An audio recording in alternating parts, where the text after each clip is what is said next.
Hello and welcome to Giant Mess, a super sloppy sports and entertainment podcast that's hosted by a giant mess. That's me, the real cinch Neal Lynch. I'm a former fourth-string college quarterback and mediocre middle relief pitcher who earned himself a film and media studies degree. And now I'm a single dad who loves to talk Giants football, Mets baseball, movies, TV, and comedy. On today's episode, we're gonna be admiring and taking in the raging dumpster fire that is our New York Football Giants team and organization and franchise. Whoa, it's been a while since I've been able to talk about them, and I've got a lot to say, and I'm going to try and do it in an hour. Probably won't work, but we'll give it a shot. We're going to recap the Bucs game, the blowout. We're going to recap the Thanksgiving Day game against the Cowboys. We're going to recap the latest loss to the New Orleans Saints. We're going to look at premium positions. How have the Giants addressed premium positions under General Manager Joe Schoen? So, without further delay of game, let us proceed. Hopefully legally and not illegally. All right, New York Giants, dear God. Last episode that I talked to you about the New York Giants was before the Bucs game. I was heading down to South Carolina to be with family for the Thanksgiving break, driving down that Friday, I received a call from my mother, who likes to keep me up to date when I'm, I guess you could say, off the grid, not plugged in, not connected, not wired. When you're driving, I don't have a self-driving car. When I was driving, so she likes to keep me updated, and so she gave me the news on that Friday before the Bucs game that Daniel Jones had been released, which I guess isn't a surprise. Like, we knew that he was going to be released at some point. I didn't know that it was going to be, I don't think anyone thought it would be that quick. But then, in a previous episode, we had talked about what the Broncos had done with Russell Wilson and his injury guarantee. We talked about what the Raiders had done with Derek Carr when they had no plans to keep him around for the future. And so ultimately it made sense, but I still don't know how the business and the financials work out from that. I guess it was $22 million in dead cap now, and then after June 1st, it would have been lower. So I would have preferred lower, but is it really that much of a difference? I guess not. And then, once they signed Tim Boyle to the practice squad, and Jones was essentially fourth on the depth chart, and he's playing safety in practice. Like, okay. And I think DJ fully realized that. And that prompted him to go to Mara and ask for the release. So, John Mara's statement: Daniel came to see me this morning, asked if we would release him. We mutually agreed that would be best for him and for the team. Daniel has been a great representative of our organization, first class in every way. His handling of this situation yesterday exemplifies just that. We're all disappointed in how things have worked out. We hold Daniel in high regard and have a great appreciation for him. We wish him nothing but the best in the future. So, kind of your standard statement. I mean, it's not. He's not lying. I think, no one can say that John Mara didn't really like Daniel Jones. He really did think that Daniel Jones was going to be our next franchise quarterback. And I think that's why he stuck with him and encouraged his GMs and his coaches to stick with him, because he really did believe in Daniel Jones. And Daniel really believed that he could be the guy for the Giants. Not always evident in his play and his decision making, and I'm sure he had a lot of doubts and insecurities throughout his time here, but you could see in the press conference that he had leading up to that release and after the release, right around that time, he's choking up because he's thinking about the guys in that locker room. He was close with a lot of those guys, And I think he had their vote of support. He had their confidence. and just couldn't quite take that next step, at least not with us. I still think he's going to take it with another organization. And sure enough, where does he end up? The reports that the Ravens were interested and the Vikings were interested. It was down those two teams. Ravens would have been really interesting and funny, only because we've called Daniel Jones Vanilla Vic, and I think Lamar Jackson is a better version of Michael Vick. There, I said it. And so it's interesting to have that pairing. I honestly thought he was going to go to the 49ers because I know that Brock Purdy has been having some injury issues. They're still kind of in the playoff hunt. I don't think they have a lot of confidence in their backup. They did lose Sam Darnold to the Vikings. So I thought the 49ers were going to be more of a fit. But then he ends up with the Vikings, and I was like, huh. And everyone's like, yeah, that makes sense. Perfect fit. And it's just like, okay. But they have a backup quarterback in Nick Mullins. Sam Darnold is playing really well. J.J. McCarthy will come back next year. So I did think that was, I'm not as like, oh yeah, sure, that makes sense as everyone else was. But in thinking about, we talked about the case for quarterback patience. We talked about the quote from Kevin O'Connell, the Vikings head coach, about how to develop a young quarterback and how to make sure that quarterback gets the support he needs from the organization and from his teammates.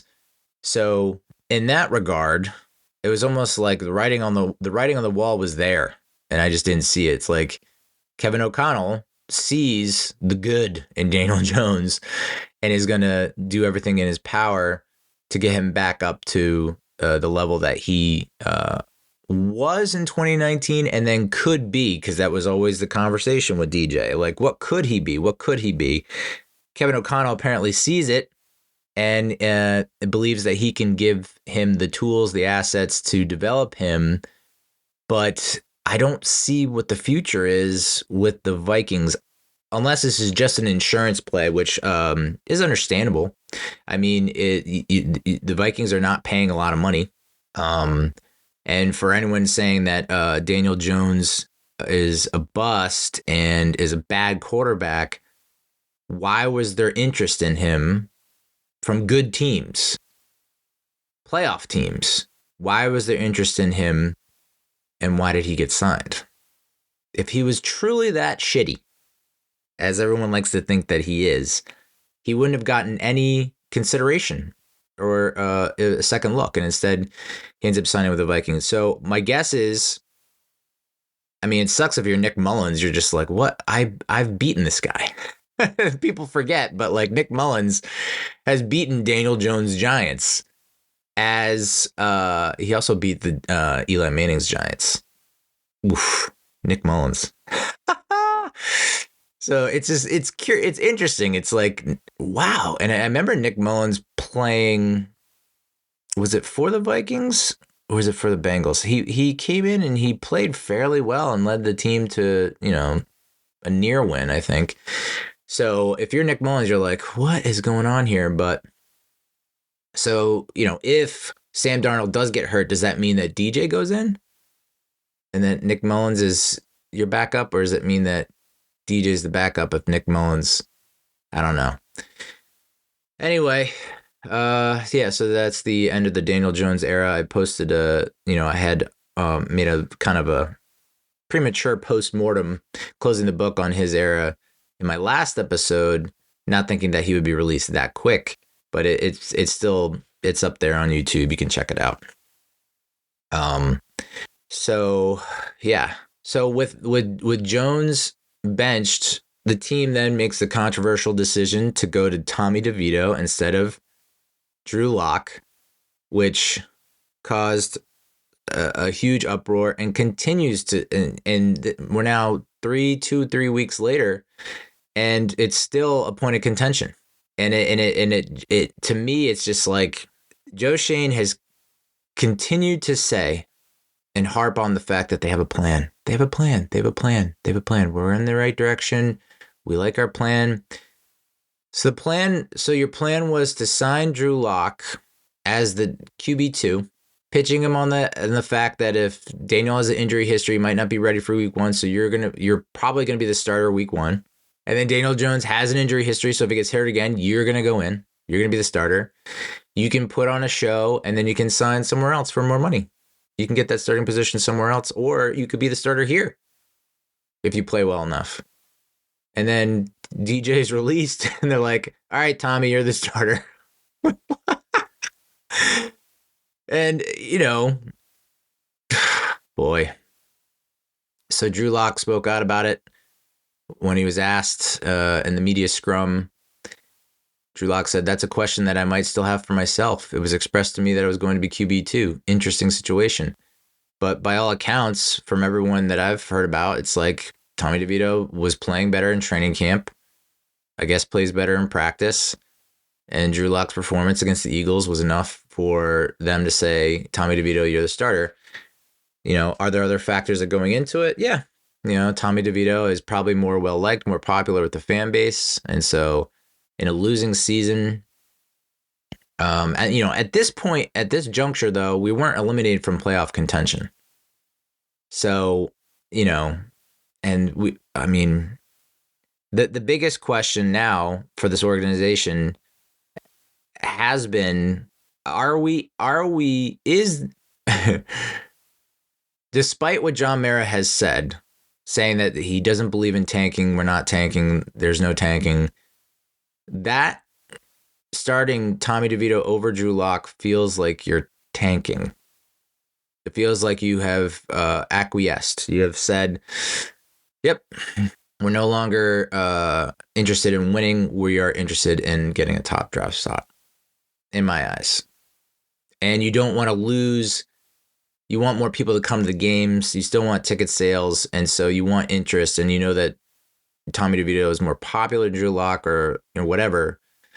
So you're going to start him. That's what that move felt like. So you would think after a bad loss to the Panthers, after a week of evaluating, right? They did so much evaluating over that bye week, that coming into this Bucs game, their performance, the Giants' performance, would be a huge tell as to whether or not we're tanking or not. Or has Daboll lost the locker room? Because that's the other part of it. I can't believe this bad a team warrants this much discussion about and speculation about what the hell's going on. But I think the winds of dismay are swirling, like at the swamp in the Meadowlands. Like the winds of discontent, like they are swirling, because we don't know if Daboll, Shane, and Mara are all aligned and are all saying, you know what? Don't worry how bad it gets, because we're going to lose and we're going to get the top draft spot and we're going to draft Cam Ward and he's going to fix everything. And we're going to draft, Shedeur Sanders and he's going to fix everything. I don't know, man. Or, so are you going to come out and play with some energy and some fire and not go into that sweet night quietly, but put up a fight? And no, they didn't. They just they got their doors blown off. And that prompted a lot of people to be like, okay, yeah, this team, Daboll has lost the locker room. And just adjusting my camera here to get more of my sweet grill in the frame. So that was the big point. That was the big discussion around that game. The Buccaneers snapped a 4-game losing streak. We were without Jermaine Illuminor for most of the game. He suffered an injury on the opening drive, hasn't played since. Replaced by Old Mother Hubbard. Ridiculous. We only managed 45 yards on 18 plays in the first half. We failed to convert on all 4 third downs and 1 fourth down. 23-0 halftime deficit. Malik Neighbors, our wide receiver 1, who has been very public and open for a very long time about how he gets pissed when he's not involved and included in the game very early on. Again, Hard Knocks, Jesus Christ, that clip going viral where Brian Daboll's response was, good. Like to see that fire. You said that, and then so what are you like, is this a test? You're purposely trying to not get him involved to see how he reacts? You know how he's going to react. He told you how he's going to react. So Malik Neighbors did not have a target until the first drive of the second half, which is just, I don't know. I don't get it. It was the third time this season the Giants were scoreless at halftime.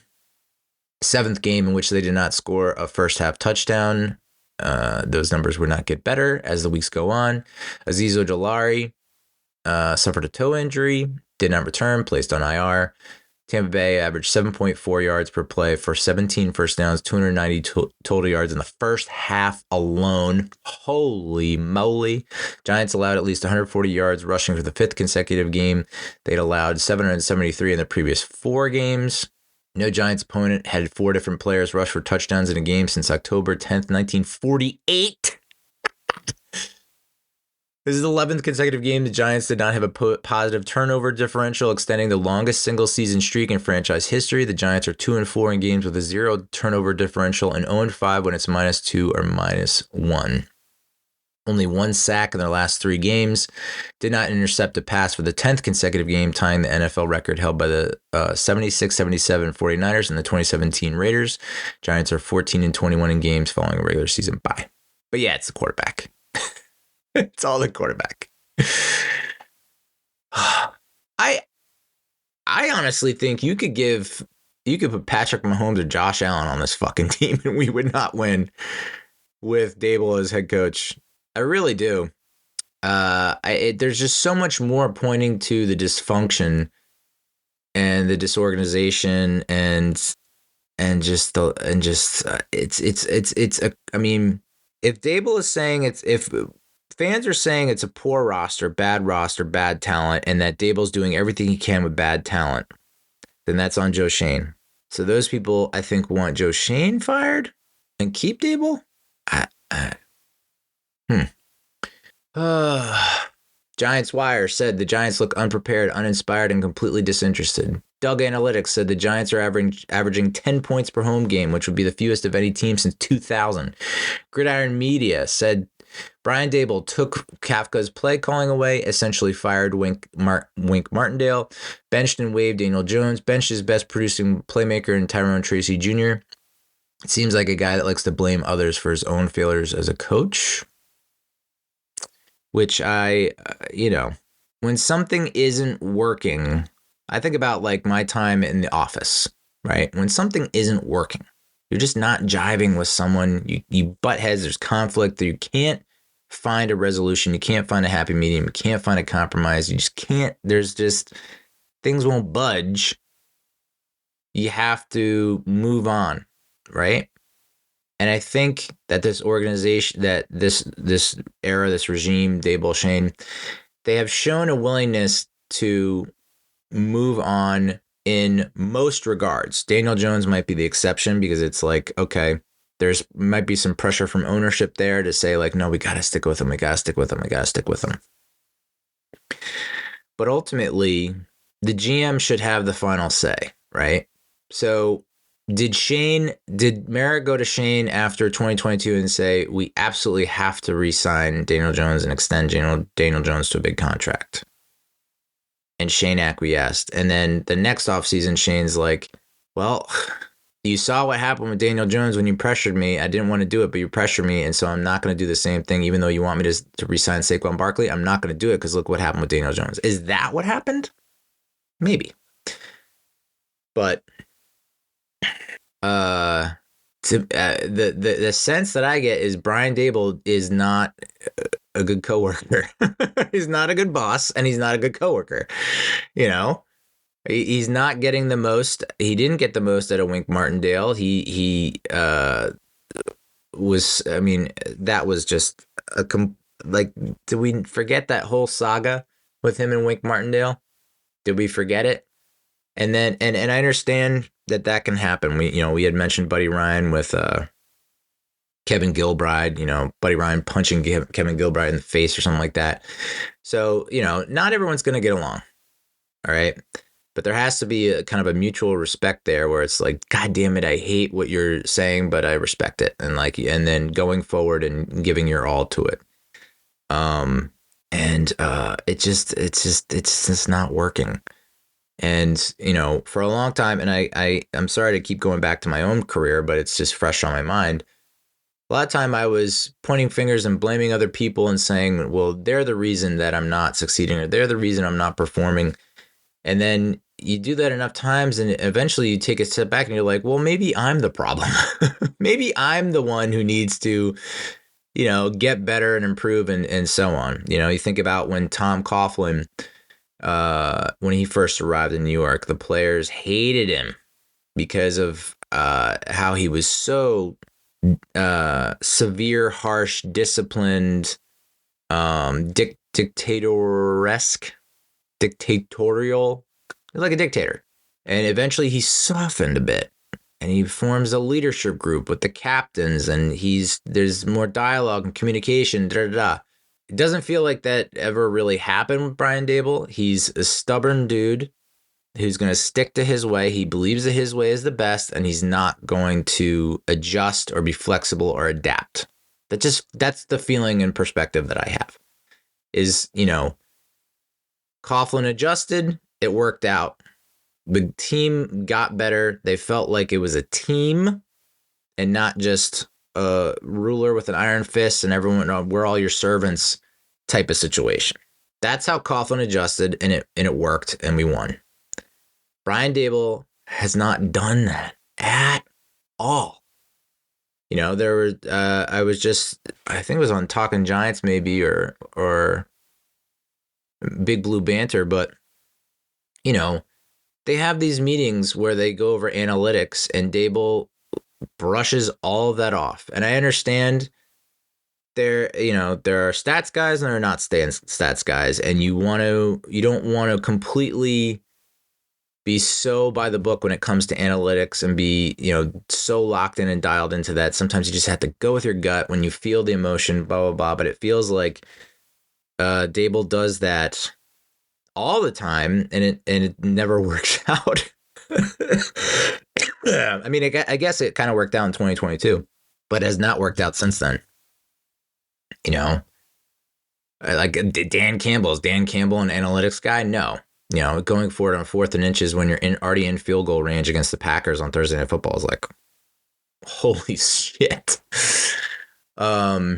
So, yeah, I mean, to all the Brian Daboll supporters, what? I guess you're looking at the tape and saying, well, here's a missed opportunity, right play call, wrong execution, right play call, wrong execution, right play call, wrong execution. That's essentially what you're pointing to. But why keep calling plays that the players can't execute? If you're calling that play in practice and you're executing it correctly in practice, why is it not being executed correctly in the game? If you're calling that play in practice and it is not being executed correctly in practice, why are you calling it in the game? What adjustments are you making? I don't know. In the moment, on the fly. Like, listen, this guy might be he might be able to talk the talk, but he's not been able to walk the walk. He has not been able to get his players to execute. Giants Daily said, I've never not cared about the Giants this much in my life. Bobby Skinner said, I have genuine hate for this team. Big Blue VCR said, hate to say it, this looks like a team which has quit. Justin Pennick said, I just heard the Giants postgame show say the Giants haven't had a lead since the Seattle game, which is correct. Patricia Traina said, would I be reaching if I said I wouldn't be shocked if Shane Bowen is one and done? Patricia, you are not reaching. That is very plausible and very possible. I mean, what have you seen from this Giants defense that makes you think that he's the answer? I've heard people call this defense bland, soft, unremarkable, uninspired. So, I wouldn't be surprised. I mean, this is the guy that was supposed to come in and fix the rush defense, and we have the worst rush defense in the league. I'm totally fine with moving on from him. Chad Forbes at NFL Draft Bites said Giants organization has been compromised. Clearly a directive from above Brian Daboll's level to start Devito. GM wanted to avoid injury guarantee on Daniel Jones. Ownership likely pushed Devito over Drew Lock. Brian Daboll is the least of the problems. I disagree with that wholeheartedly. He says the issue is the owner and the GM. And it's like, yes, that is the issue. But I say this to that guy, and I say this to any guy who keeps harping on the fact that John Mara is the issue and needs to sell the team. It's laughable. It's laughable because it is on par with the Commanders, the Washington football team, and the Oakland Athletics, right? As fans, we have power and control to influence whether or not the owner sells the team. And it took Washington so long, Daniel Snyder so long to sell that team. I guess because he didn't want to sell the team, because why sell the team? I'm still profitable because the fans are still supporting us. So what is more likely? What is more probable? We can find another GM and coach, and I know we've been through four or five coaches, 3 GMs. I get it. It's like, you're not trusting John Mara to select the right GM and head coach anymore, right? You don't have any trust in him. Okay, I get it. You want him to sell a team. Is he going to sell the team? Probably not. Probably not. We would love to have, and that's probably what needs to happen, but is not going to happen. I just don't think it's going to happen. So the only way that I think maybe you can make that happen is if the fans take a stand. And we're starting to see that with the pregame shenanigans and for the Saints game. Like, we're starting to see that, but I just don't see it happening. It's a family business. He has so much pride and he loves it so much that for him to divest and sell, I just don't see it happen. Snyder, I don't know, it just feels different. He was just an awful owner. I don't believe that John Mara is an awful owner in terms of, like, he's made some poor decisions, but he's not an a-hole. Like, Snyder was widely regarded as an a-hole. John Mara is not an a-hole. He just has a lot of pride. Like, yes, he made the wrong decision with Tom Coughlin, but I wasn't, the way he handled it probably wasn't, everyone agrees Mara mishandled that situation. But I was one of the guys kind of saying, I think Coughlin's time is over. I don't think he has the same kind of power, influence, authority to reach this new generation of players. And part of that, I mean, to be honest, I put more of that blame on Jerry Reese than I do Tom Coughlin. You want to talk about bad personnel and getting the most out of bad personnel. Jerry Reese had some really awful drafts in 2011, 2012, 2013, even 2014, even 2015. He had some really bad drafts, didn't really do a whole of a lot in free agency after that second Super Bowl win, and even slightly before that second Super Bowl win. So right around that second Super Bowl win, it was like there was a sea change, and Reese just stopped being a good GM. So it's not all Coughlin's fault, and I think Coughlin did the best with what he could. I mean, you want to talk about doing the best with a bad roster, like 2013, 0-7 start, 7-9 we finished. Obviously the schedule worked out in our favor, but the defense rallied and we were winning games. 2014, we weren't winning just 2 games. 2015, we weren't just winning. We were in a position to win a lot of games and probably should have won a lot more games and probably should have went to the playoffs, but our defense blew. And one overlooked part of that season was Jason Pierre-Paul blowing his fucking fingers off with fireworks before the season. You want to play the what-if game, if JPP doesn't blow his fingers off with fireworks before that season, we're going to the playoffs. I watched a whole video about how the 2015 season was the beginning of the downfall and was the reason why the Giants are in the quagmire that they're in now. And I don't know that the creator made that much mention of JPP. That was a huge, huge injury. The guy was never the same after that. We had just given him an extension, I believe, a contract extension, and he goes and blows his fingers off. If he does not do that, I believe he puts up a season that could be on par with the Strahan, with an LT, with an OC. Like, I feel like he's going to put up a top-notch season. Instead, he blows his fingers off, and he's not really himself that year, and then he wasn't himself ever again, really. So, that's a very roundabout, long way to say that, the shit that Tom Coughlin had to put up with and still got his team to win and got canned, and Brian Daboll is still the coach with this roster. And, you want John Mara to sell? He's just not going to sell. I mean, I don't even know what the hell it would take for him to sell, other than literally no Giants fans in the stands. Just all opponents' fans for the remainder of the season. It's up to you, Giants fans. Can you do it? Can you do it? Because John Mara has said, if fans are booing, that means they still care. But when there's indifference and silence and crickets, that's when he knows there's indifference, and that's when he knows he has to make a change. But that's, to me, indicates that that's just a change at GM and coach. I don't even know what the hell it would take. A riot, a rebellion. I don't know what it would take for him to sell, because it's a family business. He's so proud, and he wants to do right by. He wants to do right, and yeah, he's made some bad decisions, but fourth time's a charm. What do you have more confidence in?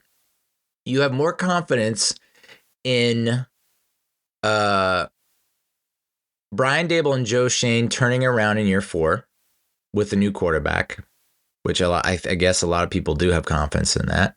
Do you have more confidence that he'll bring it? I don't know. Justin Pennick. I've been to a lot of Giants games. This makes the list of one of the most embarrassing games I've ever seen. Again, we're referring to the Bucs game. Dan Duggan. The Giants have lost 6 in a row. 0-6 at home. One of the more lifeless performances you'll see, especially after the motions of the week. Going to be a long 6 weeks. Gridiron Media. I want Mike Vrabel as Giants head coach, a veteran offensive coordinator, and a GM like John Dorsey with experience. Bring back Giants pride. Needs to be an emphasis on culture and toughness. I think there's always been an emphasis on culture and toughness. That's what every new GM and every coach has tried to instill. But it's one thing to say it. It's another thing to do it. I think I mentioned this before, but I read a book about the power of habit, right? Forming good habits. And like Tony Dungy went to the Tampa Bay Buccaneers, and they had a lot of bad habits. But through repetition, in practice, and in every film session, and in how he prepared that team, the players didn't have to think about what they needed to do on the field in the heat of the moment. They did it. They just did it because they had formed good habits. So that's why I get so pissed off when they say, we had a good week of practice. We had a good week of practice. If you're saying you had a good week of practice and you're playing like dog shit in the game, you didn't have a good week of practice. What are you doing in practice that is making you think that you had a good week? Because you're obviously not doing the things that are happening in the games that cause you to lose. When you lose and you have the mistakes that you do, the next week of practice should be focused on how do we eliminate those mistakes? How do we learn from those mistakes? And how do we prevent it from happening? And you drill that. Boom, boom, boom, boom. You drill that into the players' heads. You have a false start problem. It's like not a heat test, But you know those car commercials when they show you, like, it's ridiculous, but they show you, like, we've tested this car through the most extreme conditions, and they show, like, frigid freezing conditions, and they show extreme heat, and then they show stress tests. Are we stress testing players during the week of practice? And I understand that there are a lot of rules and limitations and whatever surrounding practice in modern day NFL, right? And it's to preserve the player's safety and health. Completely understand that. But there are ways that you can still boom, boom, boom, stress test players. You have a false start problem. We're going to go on a different count every single snap of practice. If you false start, old school mentality would have been, you give me 10 push-ups, you give me 10 sit-ups, you give me 10, well, I guess you can't call them suicides now, but 10 sprints, 10 laps. I mean, Joe Judge kind of did that, and it got old quick because the team lost and continued to lose. So I don't know that I'm advocating for take a lap if you false start in practice. There have to be consequences for your action, and there has to be another way to approach that. You get called out. You get singled out. You get reamed out. I mean, there's got to be something that you're doing so that it's a Pavlovian response that motherfucker is never going to false start again. Illegal procedures, illegal formations. We're in the latter half. We're in the home stretch of the season. How are we still fucking that up? How are we still fucking that up? And again, it goes back to, you're saying you had a good week of practice, but what did you address in that week of practice? Did you address that this guy continues to do this? No? Well, then that's the result you're going to get in the game. And that's why Brian Daboll, that's why I disagree with that statement. That that's on the owner and the GM. It's not on just one person. I mean, that has to be clear. You can't keep saying, point to one person, say that's the person. Everyone wanted to point to Daniel Jones, say that's the person. He's part of the problem. Just like Brian Daboll is part of the problem. Joe Schoen is part of the problem. John Mara is part of the problem. Daniel Jones was released, so he's no longer part of the problem. Brian Daboll and Joe Schoen, I would think, either they both go or Brian Daboll goes. Because if you're saying, okay, the 2024 draft class is great, and that's basically only Joe Schoen's saving grace, what are you saying about Brian Daboll that is his saving grace? John Mara, he's always going to be part of the problem because he's not going to sell. Unless Tish comes to him and says, I'm going to buy you out. Maybe that's something that can happen. Tish comes and says, I'm going to buy you out, or I want you to sell. Maybe. I don't know. But so John Mara is always going to be part of the problem. I don't think we should focus on John Mara unless, the owners almost always win, dude. They sell when they want to sell. They don't sell because the fans want them to sell. The only message and the only way that the fans can get the owner to sell is literally boycott. Do not buy merchandise. Do not go to games. Do not support this team. Do not be vocal on social media. Go completely silent and quiet and ignore the team. Fans, it's tough for all fans to do that. But if all fans did that, yeah, your revenue plummets. And then it's like, okay, yeah, I should probably sell a team before I take a bath on this. But he's never going to take the bath. Was it Wellington? Who else bought the team for like $100 in 1925? He's never going to sell. It's going to be a family. It's going to be a family thing. It's just, so John Mara is always going to be part of the problem. But I do believe there is a silver lining and a positivity there, which we're going to get to in a little bit. But to me, it's Brian Daboll and Joe Schoen.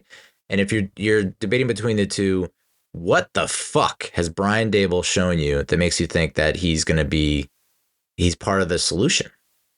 What the fuck makes you think that? Joe Schoen, a little bit different. I think you like to say, okay, well, the 2024 draft class. So in my eyes, they're both, if I'm, if I've said this before. I'll say it again. I'll triple stamp that shit.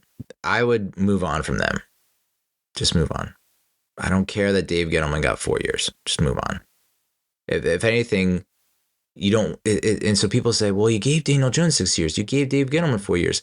In hindsight, in retrospect, that was a mistake. Let's not repeat that same mistake. Let's not do that again. Just because you had that happen doesn't mean you have to do it again, especially when it didn't work out. Dan Schneier, this Giants product is unwatchable. The last time the team put together this kind of hapless product for its fans, they offered season ticket holders a free medium Pepsi for coming to a pointless Week 17 game. So be on the lookout for another great offer coming your way soon. Dan Schneier also said, hate that play call in the red zone by the Giants. No one is falling for Wildcat in the red zone. They had success the entire drive passing the ball on first down. Why not go under center? Heavy personnel, sell the run and run play action lead to a tight end. Great tweet from Dan Schneier. That was the Wildcat play with Tyrone Tracy Jr. where he fumbles. It's just like it literally, again, exhibit 1,462 against, in the case of the Giants fans versus Brian Daboll. Brian Daboll, when he gets in the red zone, it's like he has multiple personality disorder. He has this other spirit or personality just inhabit his body and take over his mind and call these ridiculously awful bad plays in the red zone. Why are you calling that play? You have had success doing this thing. Now, in this particular drive, it was throwing the ball on first down.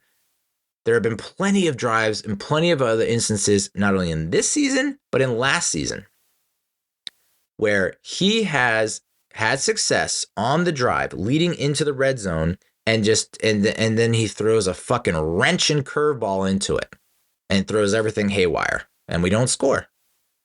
Like, don't score any points. So you want to talk about the red zone percentage, why it was so good in 2022. Who is the play caller in 2022? Mike Kafka. Fucking Daboll takes over the play calling and our red zone percentage has been bottom of the barrel back-to-back years, but he's not the problem. Got it. It's the GM and the owner. Got it. I mean, so Brian Daboll takes no responsibility and accountability. Like, Brian Daboll is not responsible for what the fuck is happening on the field. How can you live with yourself and say that? I just don't. That's fucking ridiculous. Big Blue VCR, 8 Giants standing around the ball as it's on the ground. What are we doing? I mean, that's an evergreen tweet for this fucking season. That's just not for the Bucs game. That's for every goddamn game. I can't tell you how many times the ball has been on the ground with Giants defenders around it in the past 3 weeks, and we have come away with 0 takeaways. That's coaching. That's coaching. If that happens in a game, I call that out in the film session. I say, hey, this ball's on the ground. 1, 2, 3, 4, 5, 6, 7, 8 players are around it. How did we not get this ball? And so you cover that in film station. You specifically call it out. Maybe you even go to each of those players and say, hey, sorry to put you on the spot. What happened here? They give their spiel, blah, blah, blah, blah, blah, blah. Okay. This week in practice, be on the lookout for a ball on the ground. And if a ball is on the ground, I want you on that ball. Literally. I mean, this is the kind of stuff that you have to do. Listen, you don't treat the players like they're kids. Or even college kids, even though some of them are just fresh out of college. Treat them like grown men, obviously. We don't want to be demeaning and we don't want to put them down. We don't want to disrespect them. But we also want to, it's about education. I mean, that's what it is. You look at like coaches and high school coaches. They have to be a teacher. Like you literally can't be a coach without being a teacher. College, different thing, but coach, teacher, they're synonymous. They're essentially the same thing. You're teaching. And just because you're at the pro football level doesn't mean you stop teaching. You have to continue to teach. And you can't act like an asshole. So what Brian Daboll knows that he's right. I mean, he just has that attitude. I'm right, you're wrong. And so even though he has the knowledge and maybe he has the wisdom And it's all good up here. It's all right up here. And it's all working out up here in Brian Daboll's head. He is unable to translate that to his students. He is a bad teacher, and you need a good teacher, a leader, an instructor. Brian Daboll is not a leader. He is a quote unquote guru, smart guy who thinks that he's right all the time and that everyone else is wrong. And that's not how you go about things. I mean, I've had that mentality in previous positions. And again, I'm sorry to keep going back to this, but I've had that people don't like it. People think you're an asshole and they don't want to work with you. And you lose the locker room. You lose the office. So I've tried to learn from that. And that's not to say that Brian Daboll won't learn from that. But how is he going to? He's not learning from it in another lost season. You'd think he would have learned from it last year when he lost. What happened from last year to this year? What happened? Because last year had the potential to go off the rails, and he tried to keep it on the rails, and he kind of did, and we were so close. This year, it's like, nope. And that's a question that the press asks after every game. What's the message? They asked this of the players. What's the message that has been conveyed to you? Is that message still true? Is it still clear? Is it still resonating with you? And the players, to their credit, have been like, yes. So is it the players not trying to throw Daboll under the bus? Do they really like him? I don't think so. But if he has done everything if Daboll has done everything in his power, and he truly is a good teacher, then that means you have students that are unteachable. Is that possible? Like if you talk to really good, really great teachers, they say every student is teachable. Every student, A to Z, top, bottom, every student. It just might take a little longer, but you can continue to try. You continue to try different methods, and you eventually reach through them. And that's what why every teacher is a teacher. They want to develop and mold and nurture and see their students succeed, because when their students succeed, they succeed, right? Does Brian Daboll have that mentality and that mindset? I don't think so. The perception, at least from my end, is like, this guy thinks his players suck. And he has like contempt and resentment and disdain for his players. That's the look. Those are the optics right now. Is it true? Probably not. But again, perception is reality. That's the perception, that you fucking hate your players. Who are the players that you like? Who are the players that you love? And what are you doing to show them that you like them and love them? And I'm sorry, but I just don't see it. And I guess, you could point to someone like Bill Belichick and say, what the fuck did Bill Belichick do that made you think that he loved his players or liked his players? And it's like, I'm sure not everyone loved Bill Belichick, and I'm sure not everyone liked Bill Belichick, but they respected him for his knowledge of the game and his ability to coach and to teach. So it's like, maybe Daboll has Bill Belichick's wisdom, knowledge, etc., but he's unable to instruct and to coach and to teach and to train. That's just been proven by what you're seeing on the fucking field and by his decision making. At light_2610 said, we're probably gonna fire Daboll and Schoen. The replacements probably won't be much better, if at all. We'll spend a high pick at a quarterback in a pretty bad quarterback class. Unless they hit, we'll be fucked for another 4+ years. Hard not to feel incredibly hopeless about the Giants' future. Yeah, man. Yes. I think every Giants fan has been there and has had that thought.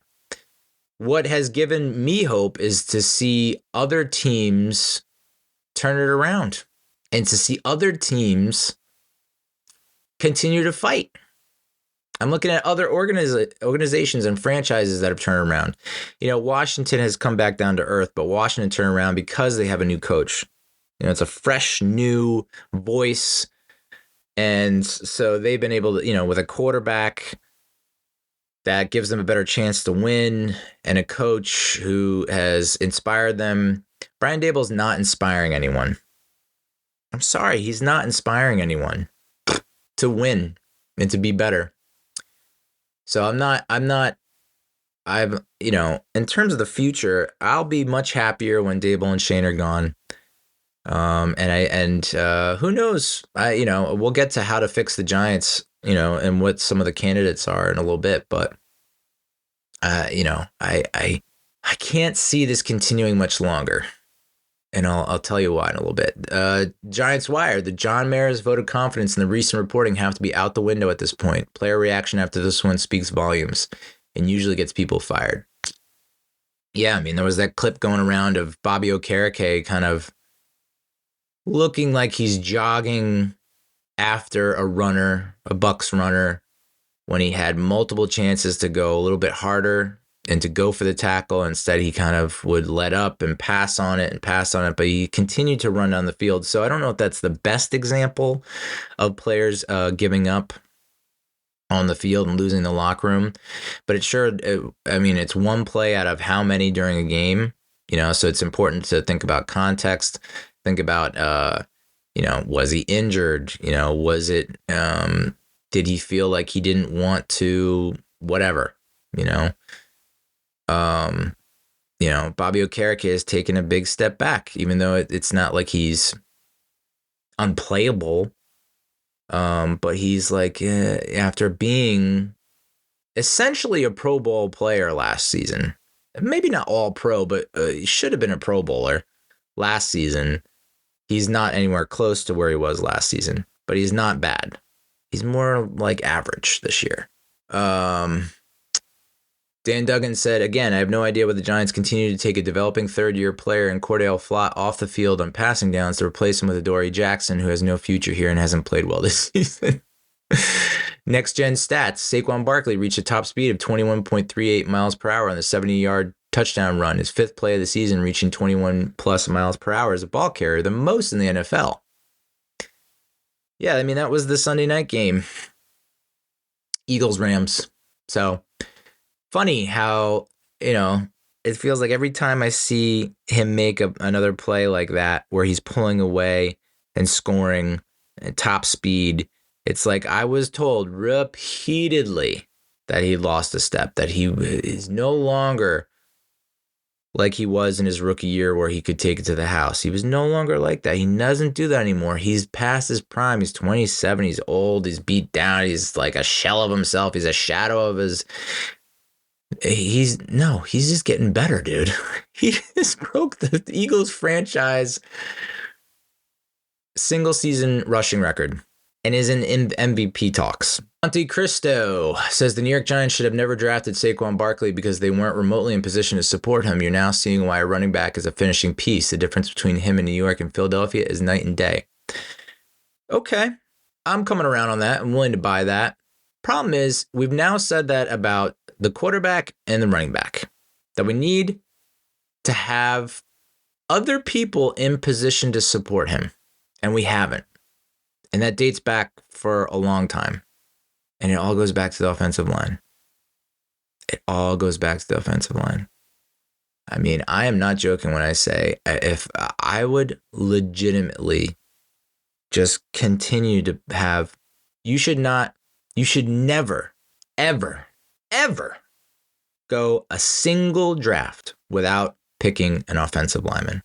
And we did it this past season. We did it in the 2024 draft. We didn't pick a single offensive lineman. You picked, 3 in 2022? None of them panned out. You picked 1 in 2023. It's looking like he's going to be whatever, okay, but not like great. And then you didn't pick any in 2024. Offensive line, dude, and defensive line. I don't know how many times I have to say it. It's a broken record, but why haven't you been addressing the offensive and defensive lines? You haven't. You just haven't. And they continue to be the issue for us for how long now? Our offensive line was, before everyone got hurt, was like league average this year. We have not had a top offensive line or a top defensive line. The defensive line, we haven't had a top defensive line in 12 years. We have not had a top offensive line in 15 years. Trenches.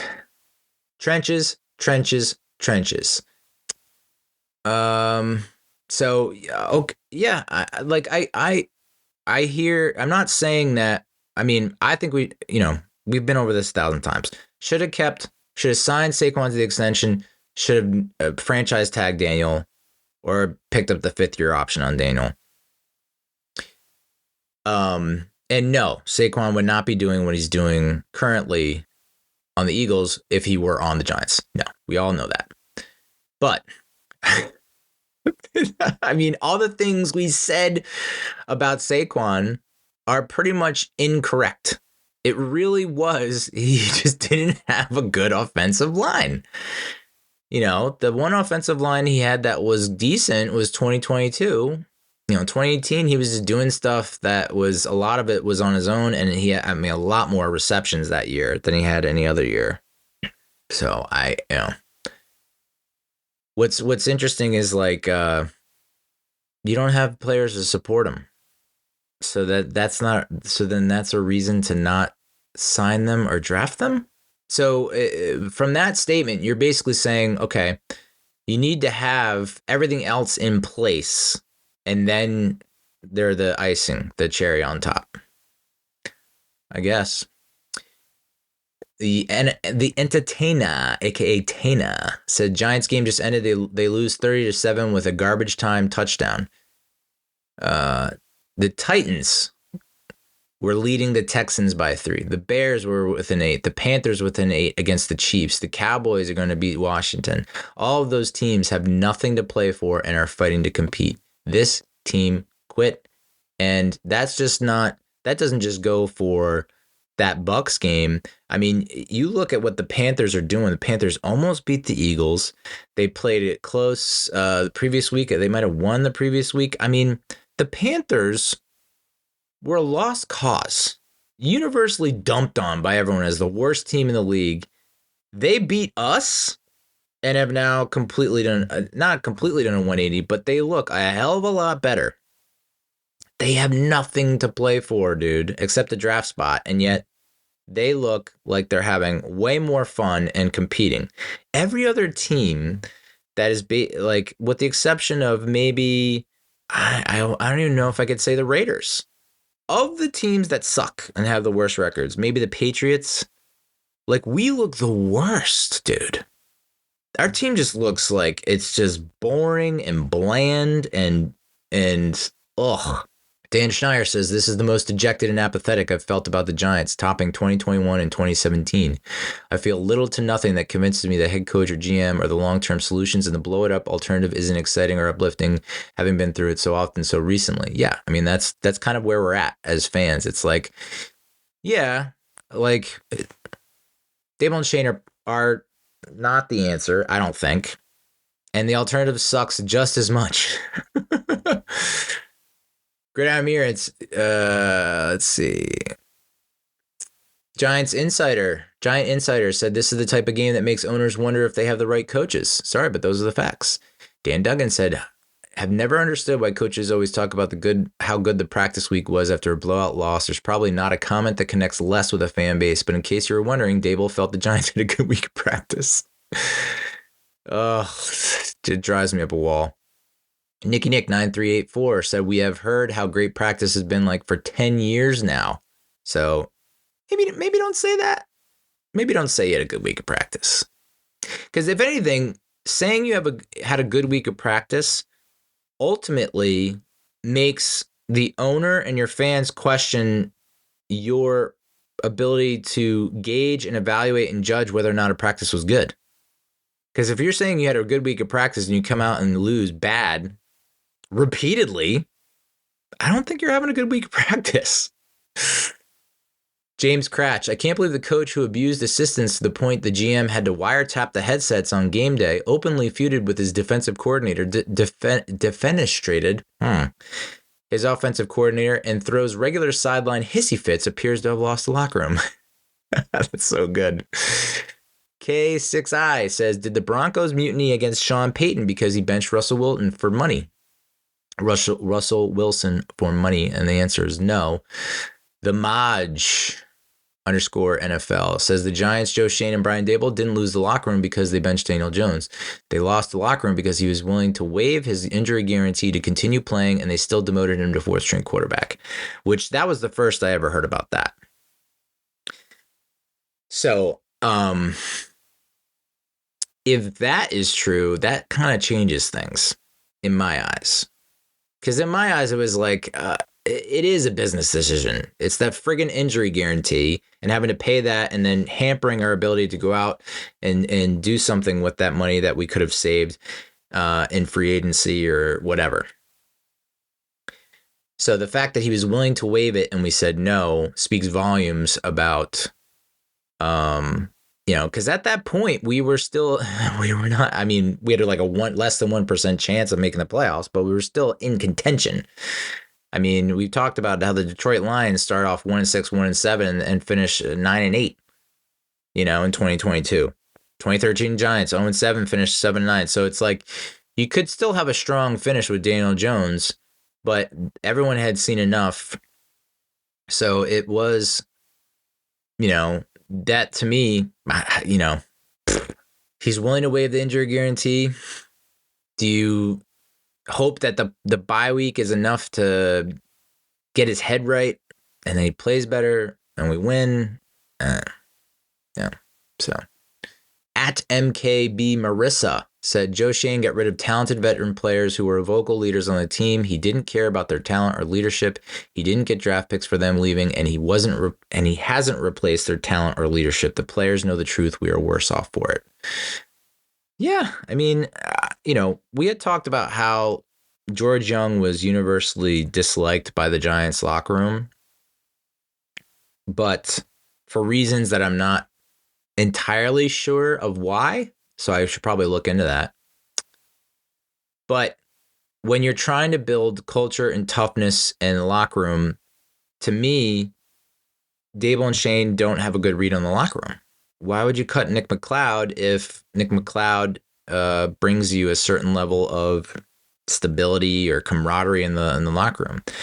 What happens when you don't re-sign Saquon and Xavier, two of your leaders by AV in 2023? Two guys that were captains. So that's what's so weird and concerning, is like you're talking about trying to build a culture and yet you're doing things that are going against that. So why would the players continue to believe in you and your message when you're going against what the plan should be and what you're trying to accomplish? Like if Joe Schoen keeps saying that he has a plan and that he likes the plan, okay, but you need buy-in from your organization. You need buy-in from the players. Have you communicated the plan to the players? Are you keeping that a secret from the players? Because either the players don't know the plan, or they know the plan and don't like it and are not contributing towards that plan. So then you have to go with plan B. There has to be another plan. It's just like, Monte Cristo. It's not even Monte Cristo. It's Monte Cristo 5-2, whatever. Mike Vrabel reminds me a little bit of Tom Coughlin in 2004. Coach of the Year, 531 versus 545 winning percentage, AFC Championship appearance, fired partially due to personality, took a year off from coaching. So, yeah, I mean, that's the leader in the clubhouse in terms of like the next Giants head coach. And, without having done any kind of real deep research about him or what he's done, I mean, if you're comparing him to Tom Coughlin, that's appetizing, because I think people would love to have a version of Tom Coughlin back. So I think, that's got to be at the top of the list. And that was just the Bucs game. But you can see, even despite that's all the talk about the Bucs game, not much has changed since the Bucs game. Thanksgiving Day loss to the Cowboys. Illuminor's out. Banks is out. Trey Hawkins out. We're 7-7-3 on Thanksgiving, 0-3 in Dallas. All 17 games have been on the road, obviously, the most in NFL history by a team that has never had a Thanksgiving home game. Speaking about Tom Coughlin, the Giants, this is a graphic that they put up. I don't know if this was at the end of the game or during the game, but Giants since Tom Coughlin. 9 seasons, 5 head coaches, 50, 91, and 1 record, 1 playoff win. Drew Lock got the start because Tommy DeVito had a sore right forearm. Lock became the Giants' 5th starting quarterback in Brian Daboll's 3 seasons as head coach. Yikes. It's the 2nd season in a row the Giants have started a different quarterback in 3 consecutive games. Yikes. Tyrone Tracy's 1-yard touchdown run with 3:06 remaining in the first quarter put the Giants ahead 7-3, their first lead since their 29-20 victory in Seattle on October 6th. Yikes. We did not record a sack for the 3rd time in the last 4 games. We did not intercept a pass for the 11th consecutive game and an NFL record. And we did not force a turnover and have lost our last 9 games in which we did not have a takeaway. The Giants had a -2 turnover differential. The 12th consecutive game, they did not have a positive turnover differential, extending the longest single season streak in franchise history. The Giants are 2-4 in games with a 0 turnover differential and 0-6 when it's -1 or -2. 13 accepted penalties, the highest total in Brian Daboll's 3 seasons as head coach. Previous high was 11 at Pittsburgh a month ago. Giants 131 net passing yards was the 2nd lowest total this season. So we allowed 6 sacks, and if you want to say that the Drew Lock lost us this game, okay, sure. He threw a pick 6. He lost a fumble that turned into points. So if you take away those points on the pick 6 and the fumble, we win this game. So yeah, you want to put it on square lane, Drew Lock. And if you're in that camp that, we're quarterback away, Daboll just needs his guy. Didn't Daboll have input on who we were going to sign as the backup, or not even the backup? Like, it's not the backup. We were supposed to sign a guy that would compete with Daniel Jones. And if you didn't do that because you thought, that makes us look like fools for signing Daniel Jones to the extension, well, then you're an even bigger fool for not giving him competition. Like, if the plan was, we're just going to sign a backup, that's the wrong move, dude. You fucked us twice. You effed us by signing DJ to a massive contract, not picking up the 5th-year option, not franchise tagging him. And then you made it worse by not bringing in competition and signing a guy that had no shot of being the starter. So, but yet we're going to draft the guy. We're going to get our guy. Well, you've had 3 years to get your guy. You've had 3 years to get your guy. Don't tell me, we just signed Daniel to a massive contract, so we have to play him and he has to be our guy. No. There are plenty of instances of guys being signed to big contracts where it's like their production is nowhere close to what they were hoping for, and you have to bring in competition. In 3 of 12 on 3rd down, barf. Malik Neighbors had a couple drops. He's saying he doesn't care about drops. It's just a part of football. I don't care if I drop the ball 6 times. Keep throwing me the ball, which is, something that you wouldn't hear from a lot of top receivers of the past. But I guess that's just, it's been misinterpreted, misconstrued. I think he's just saying his mentality is he drops the ball, forget about the drop, move on to the next play, throw it to me again. So it's just the wording on that was poor. Word choice. Dan Duggan said this wasn't an embarrassing loss like the Bucs game, but it was a standard bad team loss. Giants' 7th loss in a row drops them to 2-10, 9th double-digit loss season in the past 12 years. 9th double-digit loss season in the past 12 years. 9 out of 12 seasons, double-digit loss seasons. Giants have lost 8 straight to the Cowboys and 15-16 in the series. Daboll Schoen are 0-6 versus Dallas and 4-12-1 against the NFC East. Yeah. I mean, I just did a video clip, produced a video clip of our record against the NFC East. We've given a lot of reasons why Daboll and Schoen should be given their walking papers, and the record in the division is just so poor. So poor. Closing the gap. Close the gap. We thought we were closing the gap after 2022, which I don't know why we thought that, because we didn't really put much. We didn't close the gap at all. against Dallas or Philadelphia, and now we're not even closing now we're losing pace with Washington. So now all three teams in your division you've now lost ground to. So you didn't close the gap, you've now widened the gap.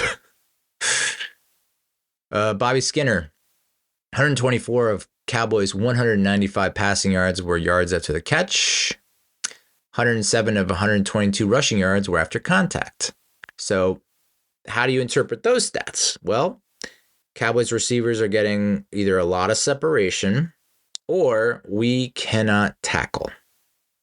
And I think that's been incredibly evident throughout the entire season, is that with the exception of maybe Drew Phillips and Tyler Nubin, maybe Micah McFadden, maybes, they're all maybes. I don't know that this Giants team defense tackles well. A lot of missed tackles. And what's even worse than the missed tackles, like just not making an effort to tackle. It's like, if I'm a defensive player, my mentality has to be, I want to murder this guy with the ball, and I'm going to take the ball from him. Like, I don't understand how that's not your mindset. Every snap of every game, if you're a Giants defender, I'm going to own the guy going up against me, my assignment. I'm going to own him, and I'm going to get the ball. And what's weird is, like, is the defensive scheme too complicated? It doesn't feel like it, because from all accounts that I've heard, it's just a bland defense. They're not doing, like, the scheme sucks. The scheme doesn't do much to encourage takeaways or pressures or sacks, or it's not a very aggressive defense at all. And this has been an ongoing issue. You know, at least with Wink Martindale, say what you will, but he was trying to be aggressive as fuck. Just be aggressive. Be aggressive. Be aggressive. BEAGGRESSIVE. Dude, at least he was aggressive. I would much rather, I don't know, I keep repeating myself, but I just would much rather see that than this soft ass shit that Shane Bowen keeps running out there every fucking game. Dan Duggan, how bad are things? The Giants have the worst record in the NFL, have lost 7 straight, and were trailing 27-10 in the fourth quarter to a team that had been outscored 187-69 at home. And the vibe is, at least they didn't quit. At least we didn't quit. Yep. Meanwhile, Dexter Lawrence goes in the IR with a dislocated elbow, and Theo Johnson, who at least was showing, like, during that comeback, all right, we're down 27-10, we decided to turn to Theo Johnson and get him the ball more often, and we moved the ball by throwing the ball to Theo Johnson in the seam down the field. He gets placed on IR with a foot injury. And we were officially eliminated from the playoffs.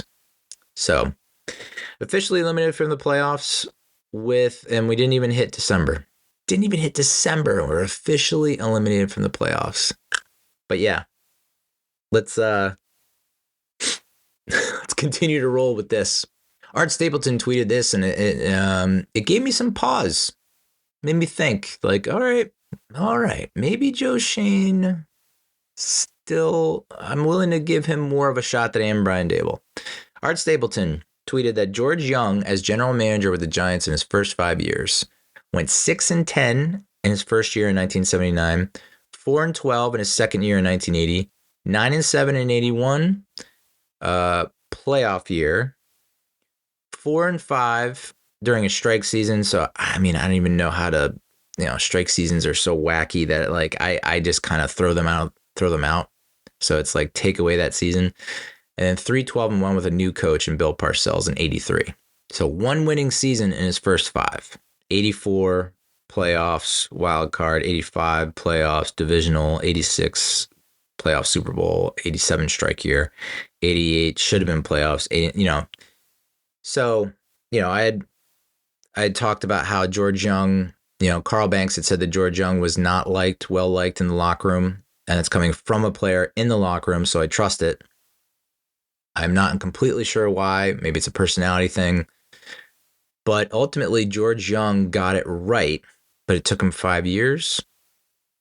So if has been reported about John Mara in his his affinity for Joe Schoen, what he likes about the process. It's like, okay, if you like the plan, you like the direction, and you like the process, if you're John Mara, I think you're more inclined to keep Joe Schoen and to let Brian Daboll go.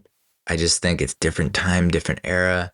There's a little more patience. There was so I would need to do more digging on that. But it did give me pauses to think, okay, maybe, do we give Joe Schoen another shot? And maybe it is we're a coach away and not a GM away. But again, I'm looking at the roster, and if it truly was we're just a quarterback away, why does our defense suck so much? Why does our offensive line have such issues? Why can't we score in the red zone? Justin Pinnock. Yeah, this was a big week for look at how look how well the former Giants are performing. Justin Pinnock tweeted, Leonard Williams gets a pick 6 before any Giants cornerback gets an interception in 2024. OMG. I think people keep citing Leonard Williams as oh, look, they're lumping in Leonard Williams with Saquon and letting Saquon and Xavier walk. And I'm like, we traded Leonard Williams and we got a decent haul in return. We didn't trade Saquon or Xavier. I think people would be able to accept it more easily, Saquon and Xavier performing well for the Eagles and Packers respectively, if we traded them and got picks in return, but we didn't. So I'm fine with trading Leonard Williams. The problem is you did nothing to replace him. That's why people are harping on it. It's like, oh, we should have kept Leonard Williams. No. Joe Schoen made the right choice in trading Leonard Williams. He just did nothing with the trades, with the picks to replace it. What did you do? What was your plan to replace Leonard Williams? You just thought Dexter Lawrence could do it on his own? And I mean, how many games have we seen where Dexter Lawrence and Leonard Williams are on the field and we still don't win games? They give us a better chance to win. You have a less probability to win without Leonard Williams on the field, and you let A'Shaun Robinson walk. So people don't talk about that much. They're just like, oh, he let Leonard Williams go. And it's like, no. Leonard Williams was taking up a lot of cap space, and that trade made sense, and it was a good trade. You just didn't do anything after that to address the absence of Leonard Williams, because that Leonard Williams gives you a better chance to win, but it also costs you more for that better chance. So it's a cost benefit analysis. You need to lower the cost, but you also can't be a cheap fuck and not pay anything. I mean, Nacho sucks. A'Shaun was good. You let him go. Who did you get to replace A'Shaun? Nacho? Nacho sucked. A'Shaun was starting over Nacho. So now you just didn't go one level below Leonard Williams. You went 1,000 levels below Leonard Williams to replace Leonard Williams' productivity, who still wasn't giving you the best chance. So again, that's why I'm like, I don't know. Yeah, no thanks on Joe Schoen. I'm 1,000% out on Brian Daboll. I am 90% out on Joe Schoen. I don't even know what you would have to say or see to keep Joe Schoen. So maybe I am 100% out. Other than that George Young stat we threw out there. Jason Hartilius, Jameis Winston threw 4 touchdown passes on Monday Night Football versus the Broncos. The New York Football Giants have thrown 4 touchdown passes since October 6th. Just a reminder, just a quick little reminder. We had the opportunity to sign Jameis Winston in the offseason for $5.5 million, a little bit more than Drew Lock, and we decided nay. Okay. Jordan Renan. In 2 years, Sean Payton has the Broncos sitting at 8-5 with a quarterback who is the second favorite for Offensive Rookie of the Year. Bo Nix looks legit, all while having over $80 million in dead cap while clearing out the Russell Wilson situation. That is how to rebuild effectively. And he did it in 2 years, 3 years. So again, that's why I'm looking at other organizations and franchises and deeming that what we have currently doesn't work, because other organizations and franchises have found a way to make it work. Broncos and Steelers. Broncos, Dear God, we were like, one of the best defenses in the league. Their offense is atrocious. Sean Payton is an offensive guy. Again, everyone thinks they're going to be fucked for years because of the Russell Wilson contract dilemma and how that's put them behind the eight ball. And instead, they go out and they draft Bo Nix. And Bo Nix like the top 4, 5, 6 quarterbacks? No. But yet, Sean Payton takes Bo Nix. Bo Nix looks kind of dicey through the first half, and now he's coming into his own, and he looks like, again, offensive the rookie of the year consideration. So Sean Payton, that's a good head coach.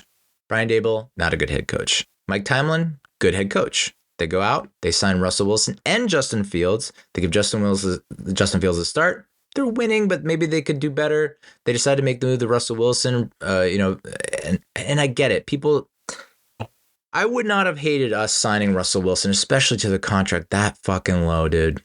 What do you even got to lose? And I understand he looked like crap in Denver, but even him looking like crap in Denver is better than what you've gotten out of Drew Lock and Tommy DeVito this season. So again, opportunity to sign Jameis Winston, who and listen, is Jameis Winston winning them games? No. Sometimes, and a lot of times, he's losing them games. And listen, that game against the Broncos is like peak Jameis Winston. Throws for 400 plus yards, 4 touchdowns, but also 2 pick sixes. But guess what? That game was so fun and entertaining to watch. I think that's what kills me the most about the Giants is that we are such an awful team to watch. It's like painful to watch. And I'm like mostly numb to it, like 90% numb to it. But there's still times where I'm like, I cannot believe this is how we're playing right now. I can't believe we made that decision. I can't. Like, it's just when you think you're numb to it all, they do something that lights your nerves on fire. Can you imagine if we had Jameis Winston? How much fun this season would still be? Sure, we'd still be losing, but like we'd have a game like he had against the Broncos where he's throwing for 400 yards, 4 touchdowns, big plays all over the field in the fucking snow. He did it against the Steelers in Cleveland. He beats the Ravens. I mean, he almost throws a interception that would have lost them the game, but he ends up winning against the like. It's just like things are way more interesting and intriguing, and I guarantee you this: you fill the stands with Jameis Winston. He puts asses in the seats. Drew Lock is not putting asses in the seats. And as much as everyone likes to think that they love fucking Tommy DeVito, he's not putting asses in the seats. Jameis Winston would have made this season a lot more fun and a lot more entertaining to watch. And hell, might even have saved Brian Daboll's job. Russell Wilson or Jameis Winston, either of those two guys would have saved Brian Daboll's job.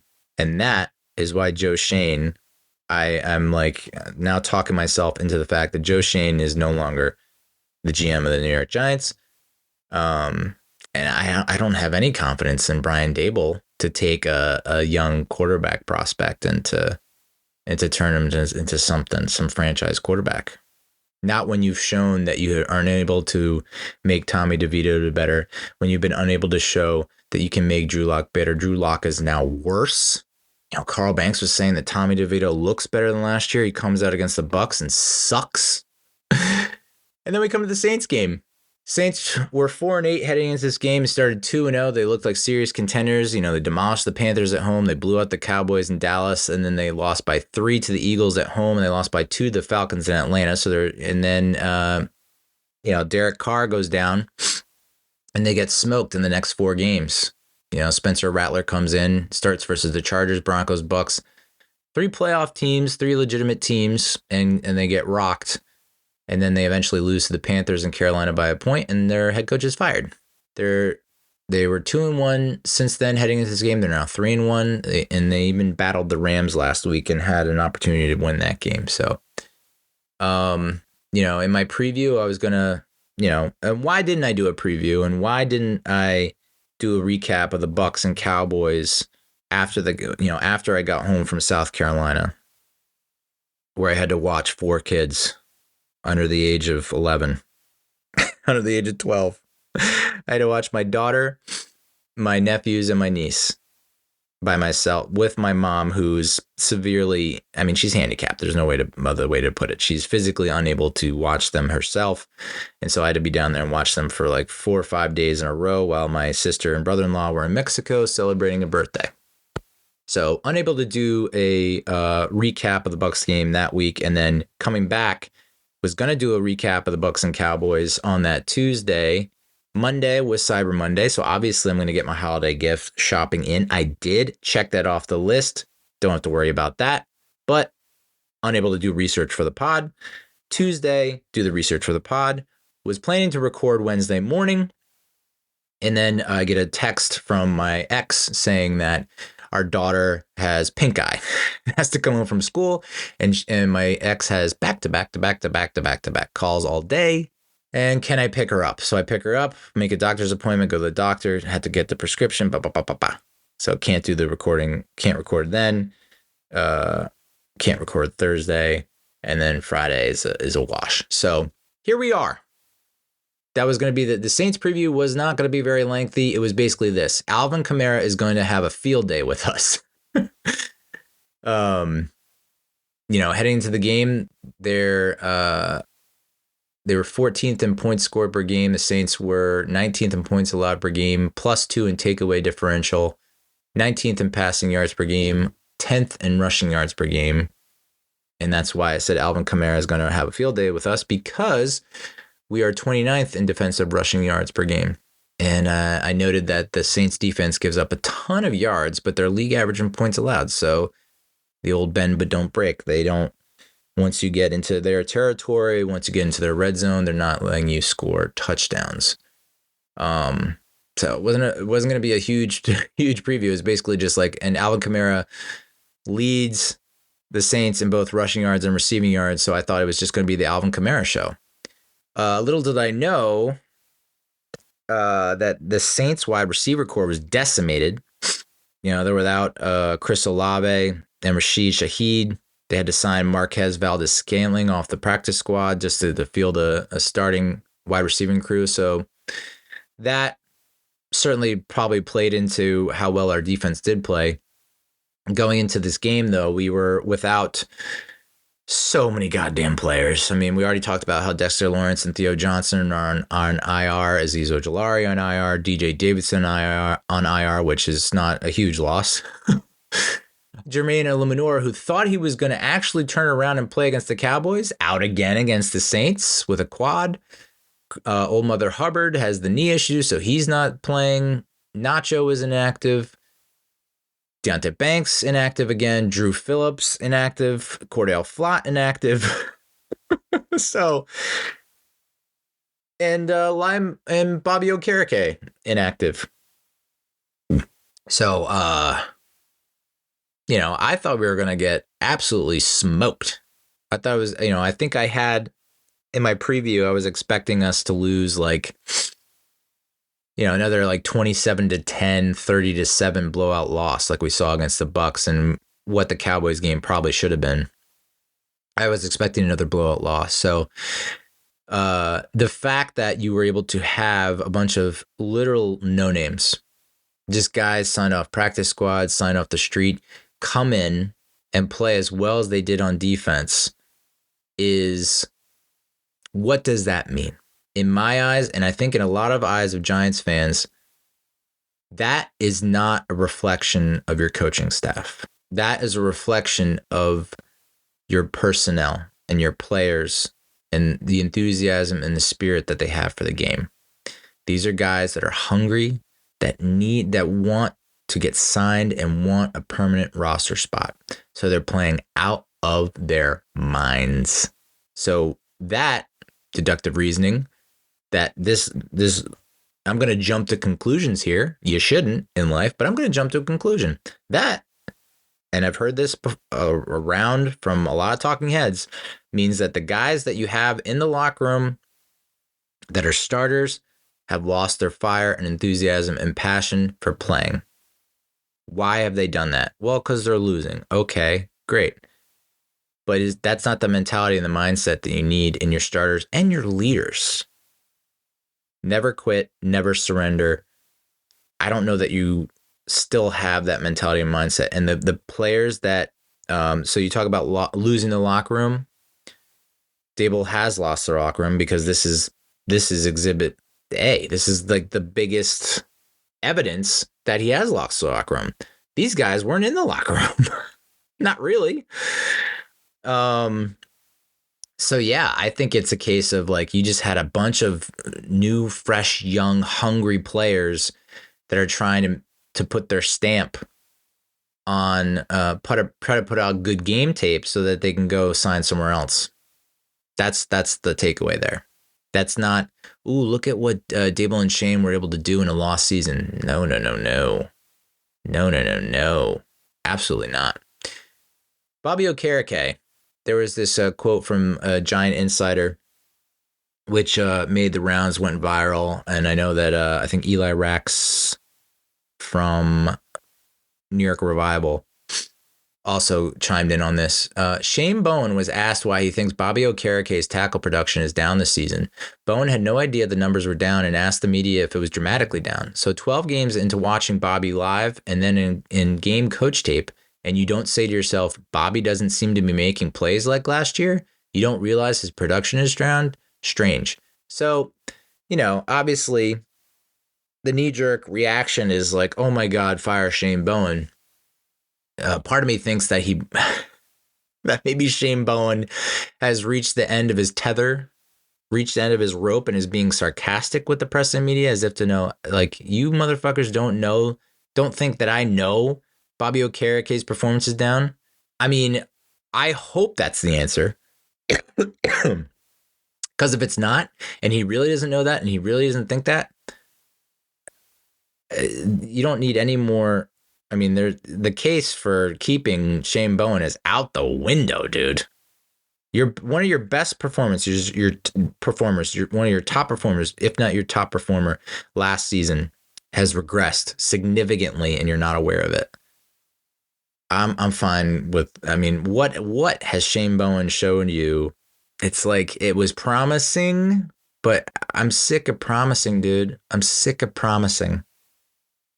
We want results. I'm sick of promising. Led the league in sacks. That has fallen off the ledge now with Dexter Lawrence gone, Aziz gone, and you haven't. I mean, you just don't have. You just don't have the game plan or the scheme. The injuries continued. John Runyon goes down with the ankle injury, replaced by Aaron Stinney. John Michael Schmitz goes down with a neck injury in the fourth quarter. GVR moved to center with Jake Kubas coming in at guard. There was a plane with a banner flying over the stadium. Mr. Mara, enough. Please fix this dumpster fire. Paper bags on fans' heads. $1 ticket. So, again, what can the fans do?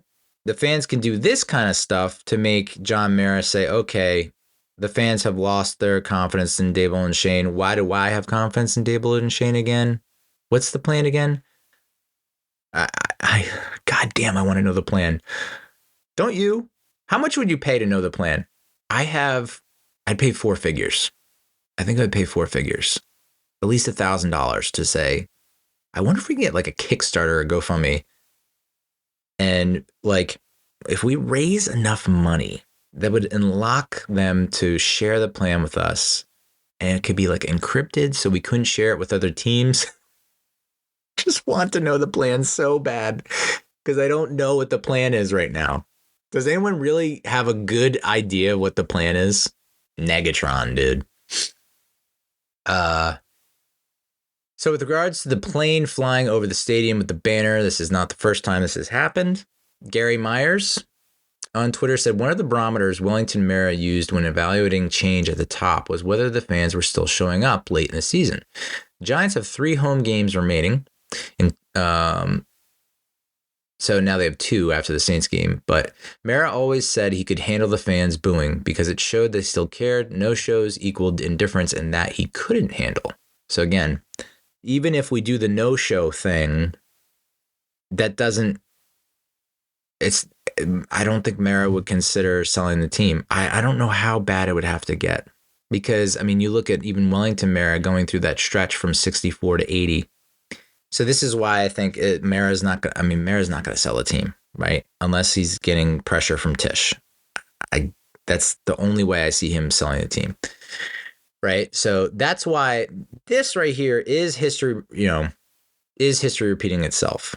Myers goes on to say the appearance of an airplane with a message for John Mara reminds me of the 1978 game at Giant Stadium versus the Cardinals, when a plane carried the message, 15 years of lousy football. We've had enough. After that season, Andy Robustelli retired as director of football operations, and coach John McVay was fired. George Young was hired as GM. He hired Ray Perkins, who later brought in Bill Parcells. Will history repeat itself? So the plane, as much as people are pointing to it and laughing and saying, look, the Giants are a laughing stock, we're dumpster fire, blah, blah. God damn. It's almost like a beacon of hope. It's almost like, and we know how much the Maras and myself appreciate Giants history. We're in the 100th year of the Giants franchise. What a time to make a massive sea change momentum shift in the organization. And you do it by sweeping it clean. We do exactly what Wellington Mara did after 1978. You bring in your version of George Young as GM. Ray Perkins, not the greatest hire, but hey, did go to the playoffs in 81. But it eventually leads to DC Bill Parcells, head coach. Bill Belichick rises up with him. Bill Belichick with special teams. He becomes defensive coordinator. So if that can be the case, and listen, this isn't the first time I thought history was repeating itself. I mean, I thought 2021 was going to be a repeat of 1984, where it's like Joe Judge in 2020 had the rough, almost a playoff season, but losing record, just like Bill Parcells had a losing record. And so I thought, obviously didn't work out that way. But oh God, that would be huge if this could be it. So what happened after that night? I mean, I gave you the abridged version of what happened after that 1978 season, but Dan Duggan gave a little bit of exposition about it as well, saying John Mara's father, Wellington, and his cousin Tim were engaged in a bitter conflict that caused a stalemate on a general manager hire. NFL Commissioner Pete Rozelle was forced to intercede, presenting George Young as a compromise candidate for the feuding Maras. Wellington Mara relinquished control of football operations when Young took over. What followed was a 20-year run that restored the franchise's glory with 2 Super Bowl titles. Things aren't quite that bleak now, but we've had the second worst record in the NFL since 2017. So, maybe John Mara has done this the past 3 times. I don't think he did it after McAdoo. I think he might have done it after Shermer. He had to have done it after Judge. But basically, we need someone to intercede. Is essentially what I'm saying. Like, the NFL commissioner was forced to intercede.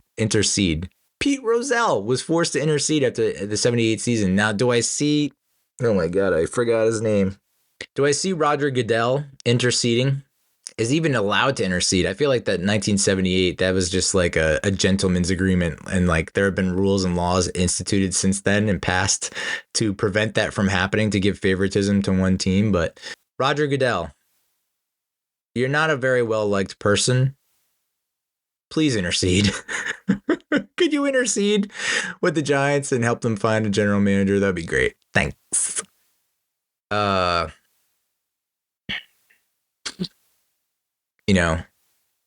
Malik Neighbors everyone was asked about the plane, but Malik Neighbors was asked about the plane and he said, I didn't pay for it. It's like Malik Neighbors probably wants off this team already. It's like, this is just such a joke.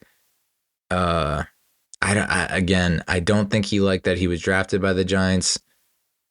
And I tweet going around, there was like a soundbite that said, y'all fucking calling plays like I ain't out there, which everyone thought was Malik Neighbors, and it turns out no, is actually Tyrann Mathieu. Honey Badger, don't care.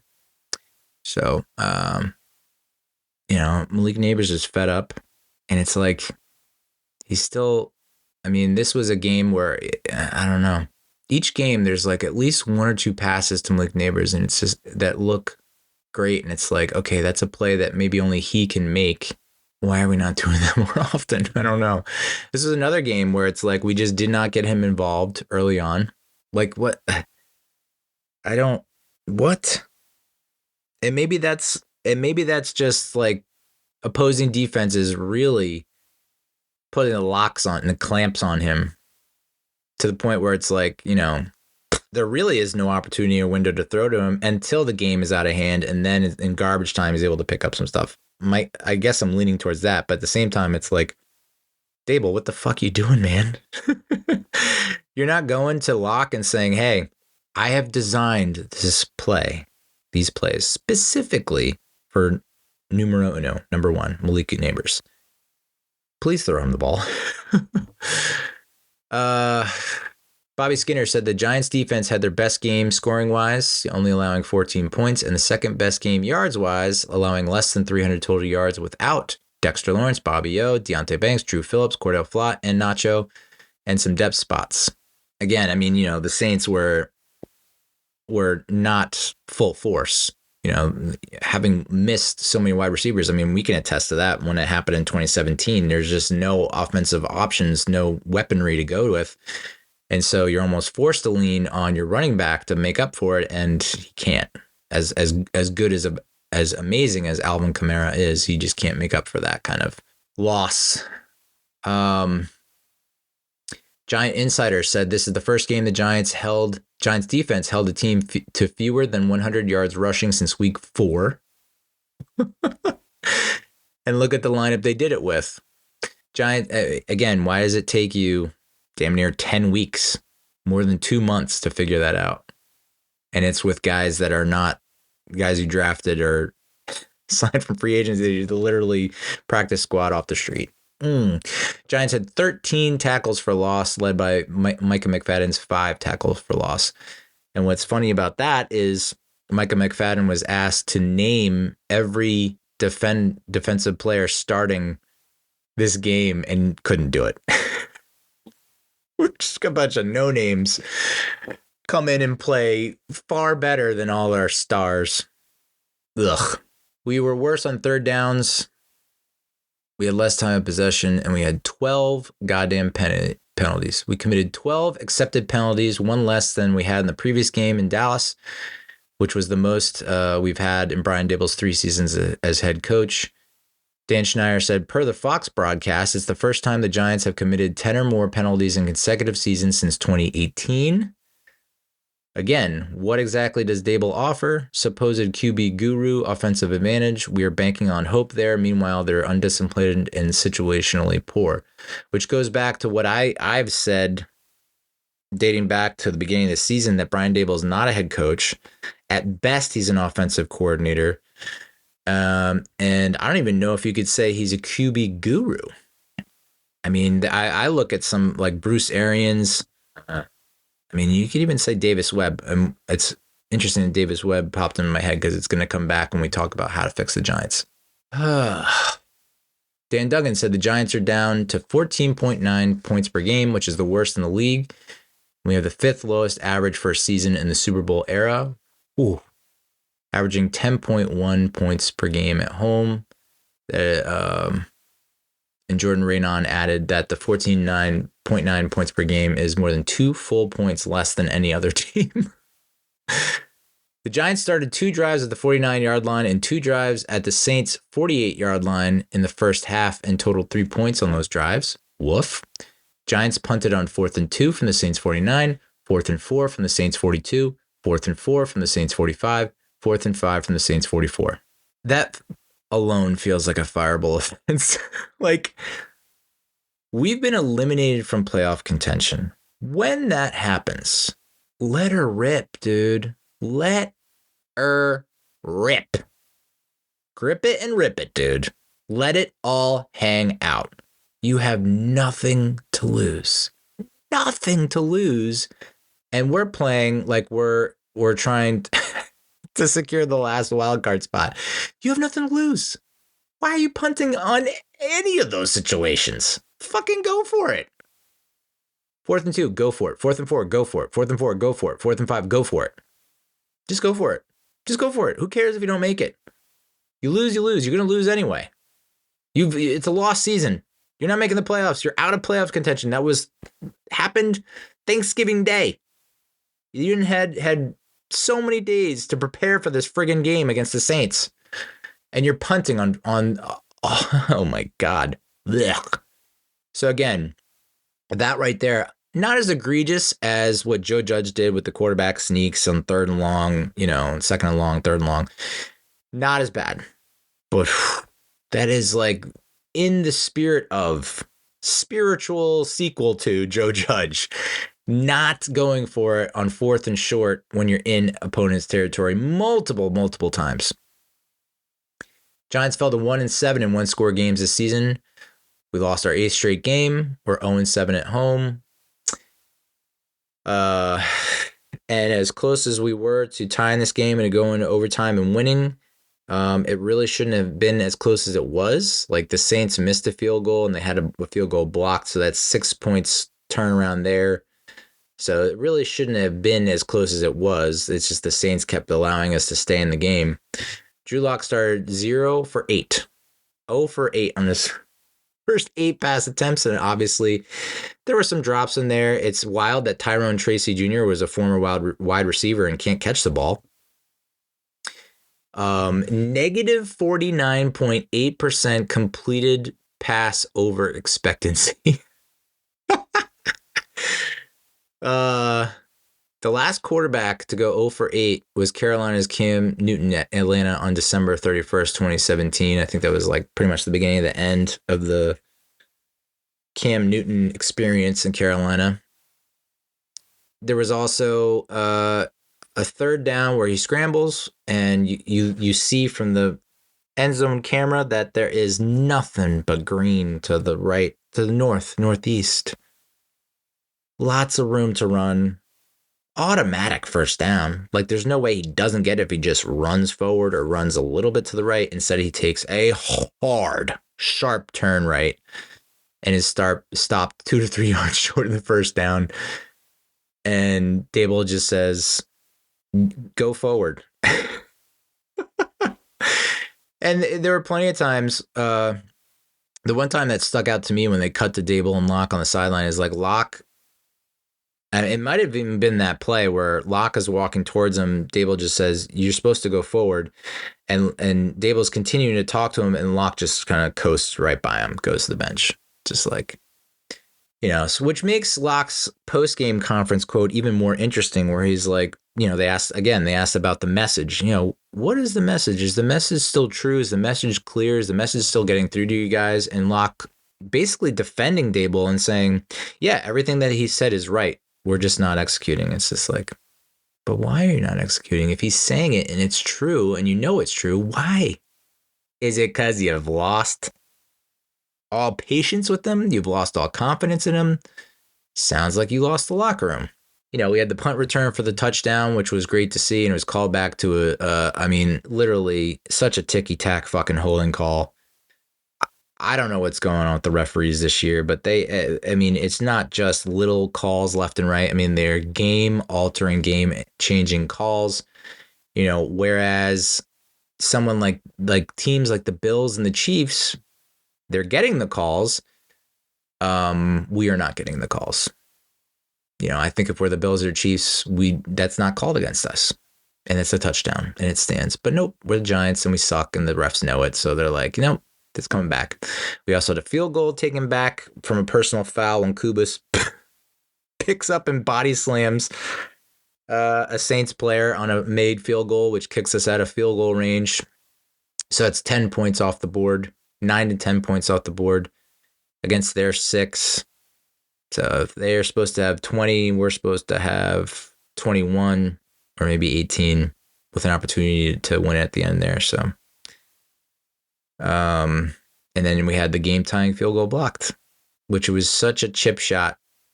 And I was like, he's either gonna miss this or it's gonna. I had no faith that he was gonna make that. I was like, it's such a chip shot. And I was like, yeah, I am not, like, this is gonna go bad. I just know it is. I was like, he's gonna miss it. And of course, it got blocked. And he was Gano was asked about it. He's like, I didn't get good elevation. And basically, the Saints did what we did against the Seahawks. I watched that replay, and I have to question Graham Gano because it's like you didn't really get good elevation. Like, you look at like Isaiah Simmons, what he was able to do. He cleared the offensive line with his jump, and when he blocked it, he got up.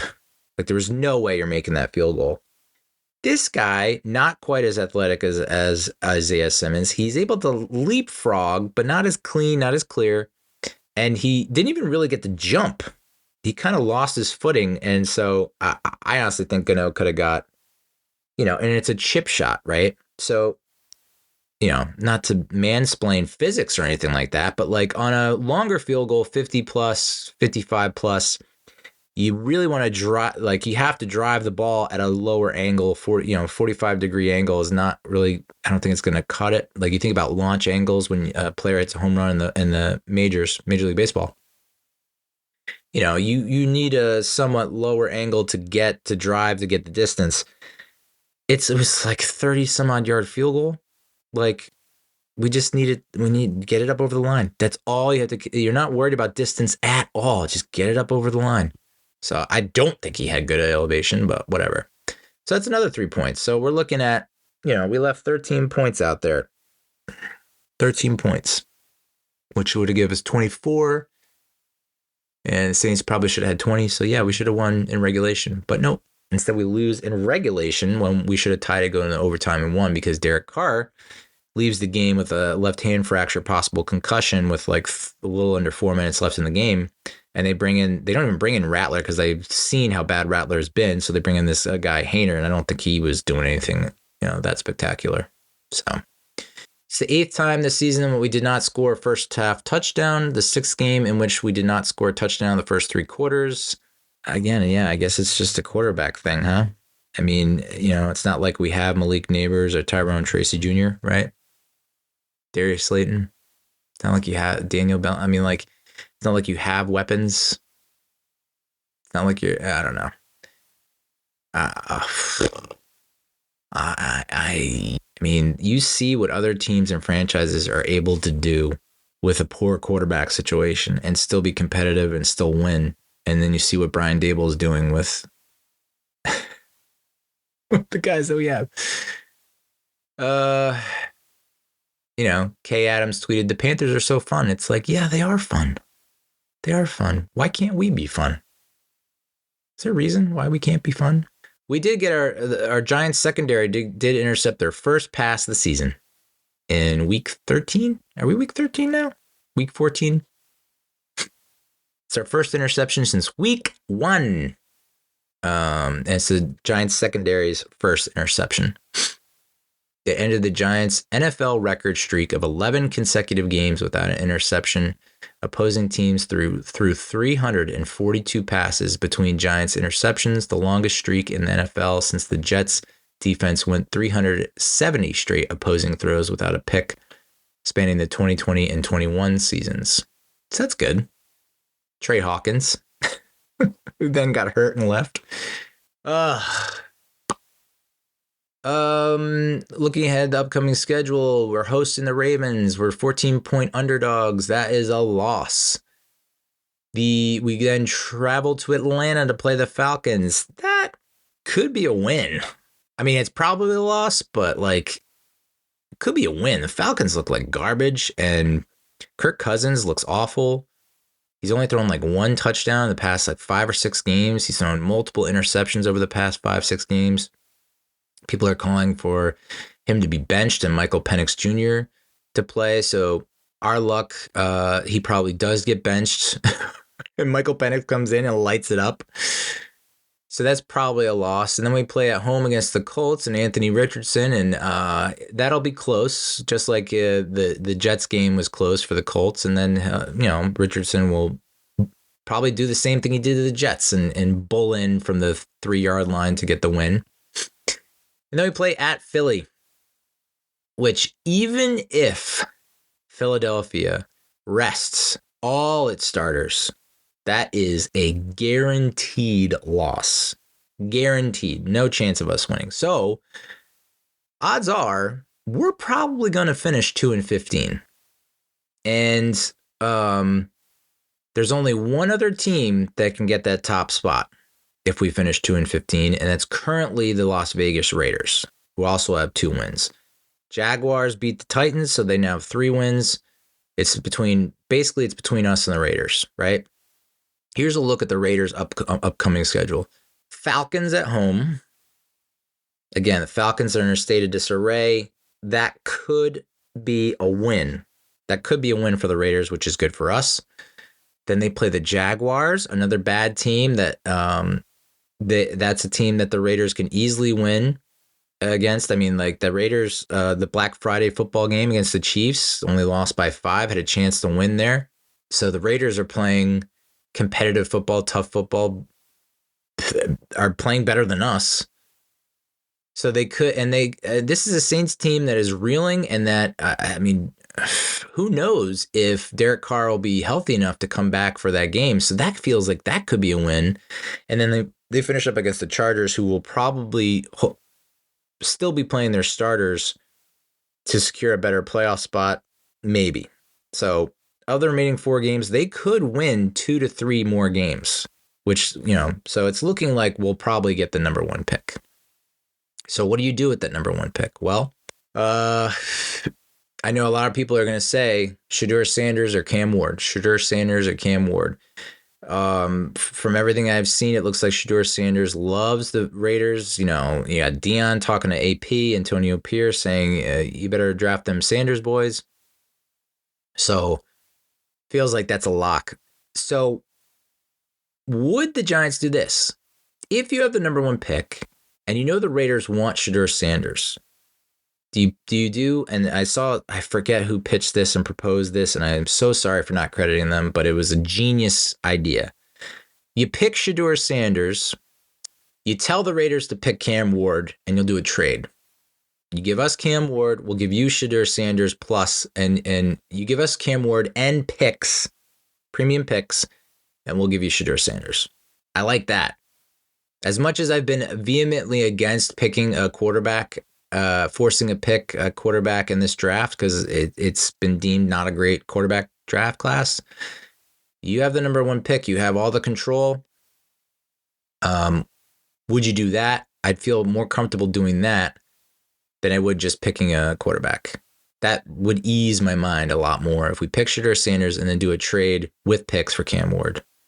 We get picks and Cam Ward, they get Shedeur Sanders, everyone's happy. That would be nice. That being said, Travis Hunter is so appealing to me. So appealing. This goes back to premium positions. We've talked a lot. We haven't really talked a lot about premium positions, and I keep seeing that coming up when evaluating Joe Schoen's regime and tenure as Giants general manager. Premium positions. Is he addressing premium positions? So Chad Forbes at NFL Draft Bites tweeted that Joe Schoen's 4 offensive line draft selections: Evan Neal, Joshua Zudu, Marcus McKeithen, John Michael Schmitz. Evan Neal has a pass blocking grade of 45.7, which is 106 out of 132 tackles this year. Joshua Zudu has a run blocking grade of 43.7, which is 125th out of 131 tackles. Marcus McKeithen didn't play in 2022, didn't make the roster in 2024. John Michael Schmitz has a pass blocking grade of 46.1, which is 53rd out of 60 centers. John Michael Schmitz is really the only starter, right? Neal and Azudu are starting because everyone else is on the IR or injured or out. John Michael Schmitz is a bottom tier center that's 25 and a half years old in year 2, selected in the 2nd round, right? So 2nd round, very premium draft spot. And so Chad says that the entire process in selecting John Michael Schmitz is why Joe Schoen should be fired. He went into a 2-center draft with the glaring need at a non-premium position, a position you can address cheap in free agency. Wholeheartedly agree. And did the same thing with the safety position this past year with Tyler Nubin, right? So you lose Xavier McKinney. You don't have a lot of confidence in Dane Belton. So then you reach and you select Tyler Nubin with a second-round pick. Premium pick, non-premium position. That's 2 years in a row. He used a second-round pick, a premium pick on a non-premium position. So what are the premium positions in the NFL? If you're like me, I was like, keep hearing this thrown around. I think I have a general idea of what premium positions are in the NFL, but what exactly are there? Well, there's 5. Quarterback, pass rusher, offensive tackle, wide receiver, and cornerback. You can see where we're going already with this. So we'll start at quarterback. We do not have a quarterback. It's a premium position in the NFL. We do not have one. Daniel Jones was not the answer. Drew Lock is not the answer. Tommy DeVito is not the answer. We could have had Russell Wilson last year. We can even get Russell Wilson this year. Of course, we would have to pay way, way more than we would have had to pay heading into this season, right? Russell Wilson now has a 104.3 QB rating, a 57.1 QBR, which is average. His 104.3 QB rating is above average, one of the top in the league. Again, the difference between QB rating and QBR, I need to look into that probably. He has an overall PFF grade of 78.4, which is 15th out of 66 quarterbacks. And his market value is 2 years, $80 million, which would be 14th amongst quarterbacks. So it's like right around the league average is what you'd have to pay for Russell Wilson now. You could have paid like $1 million for Russell Wilson before this season. Sam Darnold has a 102.5 QB rating, which is above average, one of the best in the league, but a 55.5 QBR, which is average. His overall PFF grade is 83.2, which is 9th out of 66 quarterbacks. And his market value is just going up and up and up.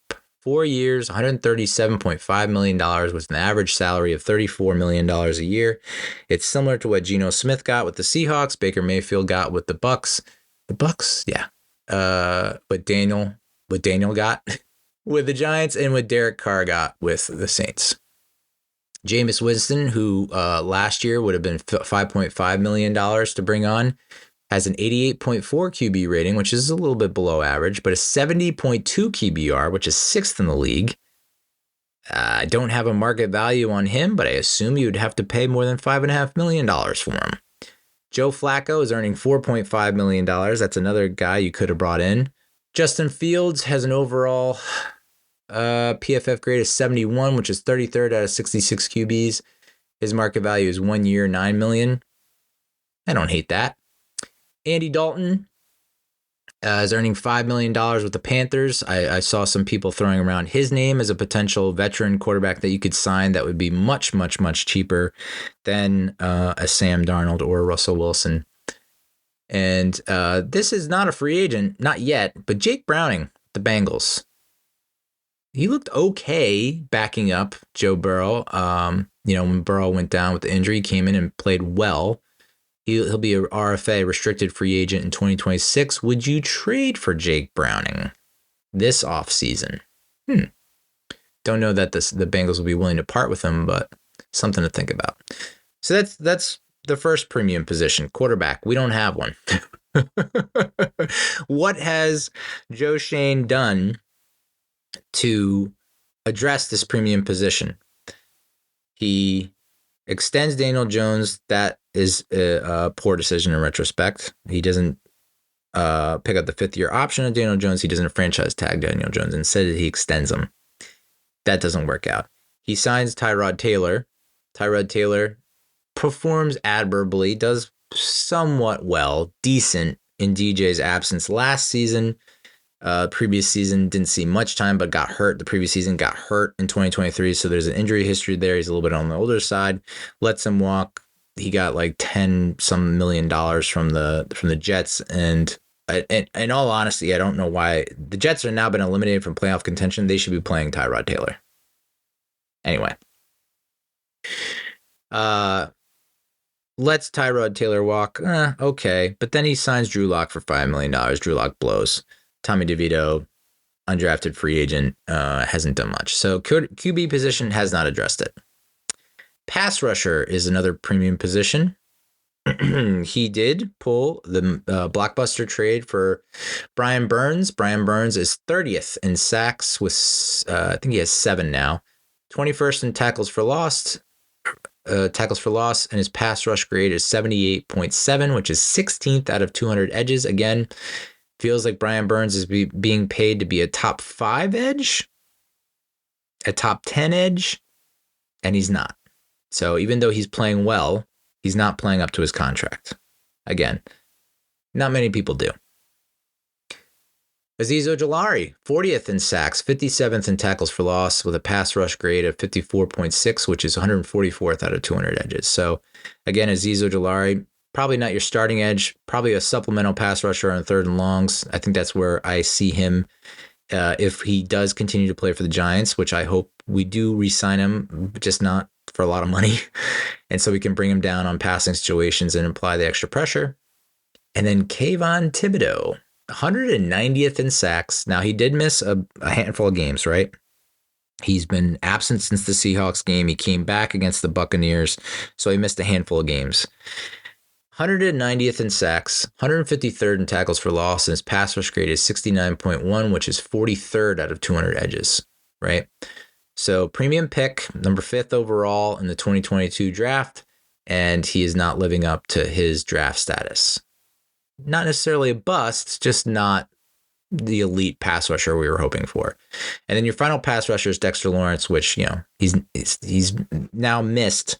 He missed this game, but he was 9th in sacks, 38th in tackles for loss, all-pro, Pro Bowler. So that is your only pass rusher, and he's an interior defensive lineman who typically don't get a lot of pressure or are known for, getting sacks and whatnot. So you needed Brian Burns to play better. You needed Kayvon Thibodeau to play better, and they haven't. Are they playing poorly? Are they playing bad? No, but they're playing below what you need from them. So has he really addressed the pass rusher premium position? Questionable. Incomplete, I would say. If Burns and Thibodeau continue to play at this level, which is kind of like average, a little bit above average, I'd say no, you haven't. But you look at amongst the 5 premium positions, I think pass rusher is the one that he has succeeded on the most. I think pass rusher is close to what he's done with the next 2 premium positions, which are offensive tackle and wide receiver 1. We'll start with offensive tackle. Andrew Thomas, you extended. Great, grand, wonderful. Injury history. You cannot rely on him to be your left tackle anymore. I mean, that's just the stance that I'm taking. I know that Andrew Thomas, when he's healthy, is an all-pro, Pro Bowler. I get it. But you can no longer depend on him to be your starting left tackle. You can't. I think in my crystal ball, if I summon the gods, football gods, and I look into the future, I see Andrew Thomas moving to right tackle. And I think you need to draft a stud tackle or at least sign a tackle in free agency until you can draft the stud tackle to be your left tackle. And you have Jermaine Illuminor. Evan Neal, ain't it, boss? He's not a tackle. He looks so bad against the Saints, and it's because he hurt his ankle again. He tweaked his right ankle. He had a hip thing going on. So I know Brian Baldinger from Baldy's Breakdowns he was going to post a clip on Twitter about breaking down Evan Neal, and he said he didn't because he thinks that there might be an injury there. Evan Neal looked shitty against the Cowboys. He played well against the Panthers, looked shitty against the Cowboys, looked shitty against the Saints. So Evan Neal should not be part of your plans at tackle moving forward. And if he is, that's not the plan. You're getting it wrong. He should be moved to guard. Jermaine Illuminor should be moved to guard, right? And you're saying, well, how does that work? Okay. Evan Neal, backup guard. Jermaine Illuminor, starting right guard. GVR was signed to a 1-year deal. I think he's going to be a free agent. I don't think you're going to re-sign him unless you re-sign him to be your starting center, and then John Michael Schmitz is your backup center. And this is what I'm getting at. I think you have guys that are starting that could be really quality, high-grade, top-notch backup linemen. Now, you are paying them a lot of money. So that's the tough part of this, and I think that's why it's not going to happen. But if you feel like GVR gives you better output and production at center than John Michael Schmitz, you demote JMS. You say, you live and you learn, bro. Just take some notes from GVR. Resign GVR, put him at center. Runyon remains at left tackle, but then you have Jermaine Illuminor starting at right guard. Eventually have Andrew Thomas starting at right tackle, but until you find that guy to be your left tackle, he's at left tackle, and then you need someone at right tackle, and it's not Evan Neal, and it shouldn't be Jermaine Illuminor. The other option is you put you continue to start Jermaine or Illuminor at right tackle, and then you got to find another right guard if you don't sign GVR. Anyway, premium position, and look at who we're dealing with: Hubbard, Tyree Phillips, Evan Neal, Josh Azudu. None of those guys are your answer offensive tackle. None of them. So that has to be a huge priority in the offseason. Premium position hasn't addressed it. Hasn't made it better. Wide receiver is the other premium position that you could say Joe Schoen has done a somewhat better job of than he has at least at quarterback. Malik Neighbors, you draft him. Who knows how long he'll stick around. Darius Slayton is a guy that has been absolutely fucked over by this regime. So I'm for re-signing him. I know he only has an overall PFF grade of 62.6, which is 73rd out of 98 wide receivers, but those numbers do not tell the full story. Those numbers are not showing you how Brian Daboll is completely fucking over Darius Slayton and how the quarterback play has ruined this guy. The play calling, along with the play execution, have really screwed over Darius Slayton in my mind. Want to know how I know? His market value is 2 years, $34.8 million, which is $17 million a year. 27th. I need to, you want to talk about double take? No. Let's talk triple take. I literally could not believe what I was looking at when I saw that. 2 years, $17 million a year. These are contracts that are akin to Calvin Ridley's 4-year, $92 million contract. T. Higgins, 1 year, $21 million contract. Terry McLaurin's 3-year, $68 million contract. And Michael Pittman Jr.'s 3-year, $70 million contract. So is Darius Slayton, Calvin Ridley, T. Higgins, or Terry McLaurin, or even Michael Pittman? No, I don't think so. But holy shit, you look at like what Darius Slayton has done compared to the other receivers that I just mentioned in their contract year. He has lower reception. Everything's lower except maybe his rating. And his rating's only a little bit higher because of Calvin Ridley, who was, suspended and all that shit. But,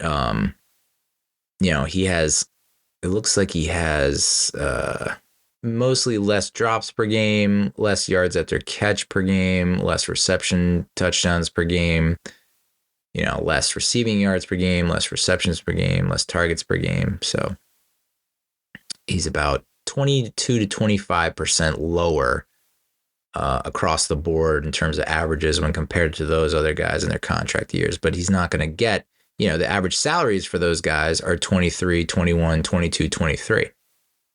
So what's 22, 25% lower than 22? 17.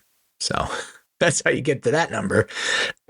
The Giants there's no way I would see Joe Schoen and Brian Daboll giving this guy that contract after they've been asking him to take a pay cut. So I would love to have Darius Slayton be a lifelong Giant. I love him a lot. I think he's great. I know he has some infuriating drops here and there, but like his speed, his personality, I love him. Would I pay $17 million a year for him?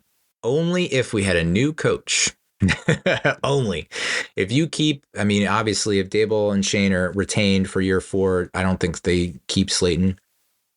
I think, your next GM or head coach, that's in the interview process. That should be one of the main questions is, what do you think of Darius Slayton? What do you think? Huh? So I'd love to have him back. That's pretty lofty price tag considering his production dropped off, but I don't blame him for that. I blame Daboll. So, and then you have Wan'Dale Robinson with overall grade of 60.2, 82nd out of 98 wide receivers. So, wide receiver, yet again, needs to be addressed. You have your wide receiver 1. You most likely do not have a wide receiver 2 or wide receiver number 3. Because I believe that new GM head coach comes in and says, Wan'Dale, you traded. Jalen Hyatt, you traded. And we're going to get like a 7th rounder or 6th rounder, at best a 5th rounder. At best a 5th rounder. But you know what? We'll turn that around, package it in some other deal to move up in a draft and get someone better. Because Wan'Dale Robinson ain't in it. And as much as I thought Jalen Hyatt could be a guy that could really open up this offense, Daboll, it's a combination of him not making the most of his opportunities and Daboll just having zero trust in him. So I think he only had like 2 targets on Sunday. So wide receiver, huge glaring need. Wide receiver 2, wide receiver 3, wide receiver 4. Free agency class, I mean, I tend to look towards the younger guys. I like signing somewhat younger free agents who are coming off the rookie contract. You have Elijah Moore from the Browns, who is 25. He has an overall PFF grade of 60.1. You have Tutu Atwell, who's 25, overall grade of 75.2, 28th out of 98 wide receivers, but he is on the smaller side. I think he's like 5'9", which I'm not a huge, like, if you're going to move on from Wan'Dale, then you bring in another Wan'Dale. I don't like that. And then Joshua Palmer's 25, overall grade is 66.6, which is 61st out of 98, but kind of on the bigger side, 6'2", 210. I kind of like that. More physicality. So that's the wide receiver position. And then the last of the premium positions is cornerback. You don't have a CB1. You barely have a CB2. Deonte Banks was, I think a lot of people were hoping he would turn into a CB1. He's not. He's currently a CB2, and who knows how the rest of his tenure plays out. I could see a new coach and GM coming in and being like, "You gone. We're trading you for something else." Drew Phillips, solid player, but he's a slot corner. Deonte Banks has a coverage grade of 50.4 this year, which is 169th out of 212 corners. Drew Phillips has a coverage grade of 79.4, which is 11th out of 212. So you got your slot corner. And I look in the free agency class, and I'm seeing a lot of top corners that are in have been making around $14 million a year. The question for me is like Carlton Davis going to leave the Lions? Is like Rasul Davis going to leave the Bills? Like, are these top corner, almost all the top free agent cornerbacks are with teams that are playoff teams, winning teams, where it's like you have the chance to win a Super Bowl, like now. Are you going to leave that to get more money with a shitty team that's rebuilding? So that's why I don't think we're going to get like a elite CB1 in free agency. But goddamn, you have got to get a solid, solidified, strong CB2. You have to. And then you have 2 CB2s, which is better than a CB2 and no CB1. Do you see my reasoning there? Like, let's get 2 CB2s until we can hopefully draft a CB1. Which is what brings me back to the 2025 draft and having the number 1 pick. You could go that Shedeur Sanders draft trade swap with the Raiders, a la the Phillip Rivers, Eli Manning trade. You could do that, and that is very enticing. Or you could just draft Travis Hunter. Colorado Buffs corner, can also play wide receiver. Ironically, I was against the Mets signing Shohei Ohtani for paying one person to do two jobs, and then he gets hurt and you can only do one of the jobs. But man, I kind of love the idea of drafting Travis Hunter first overall. You got a CB1-ish, and you have a wide receiver too. I don't know if he'll continue to do that in the NFL. It'd be kind of cool if he did, because we have not seen a two-way player in forever. But that is really intriguing. Really intriguing. So that's the premium position discussion and how Joe Schoen has been unsuccessful. He has failed for the most part in all five of those premium positions. You don't have an elite top pass rusher. Maybe you could give him the pass rusher, right? Maybe you can give him wide receiver, but it's not a definitive yes. Like, pass rusher is more of a yes. Offensive tackle's a no. Wide receiver's a maybe, not a definitive yes. Corner's a fuck no. Quarterback's a fuck no. So he's not doing well at the premium positions. So that's the Giants. I keep saying this every week. I don't want to do a recap of the Ravens game. I didn't even do a preview of the Ravens game because we're going to get annihilated. But man, wouldn't it be so Giants if we beat them? It seems like there's one of those games every year where it's like we're such a shitty team and then we upend like a powerhouse. We did it against the Broncos in 98, the Chiefs in 2017. It just feels like there's always one of those in the chamber, but I think we're going to get annihilated. So that's going to be a blowout loss. So I don't know if I'll do a recap of that game. I might just go over how to fix the Giants, that thread, because that was a nice in-depth thread that deserves attention and it had some good points. And then looking at the schedule ahead, I'm going to be going down South Carolina again to be with family for the Christmas break. So will not get a recap of the Falcons game. And I don't even know if I'll do a recap of the Colts game. So this is essentially it in terms of Giants talk, unless there's any major, huge news items that break.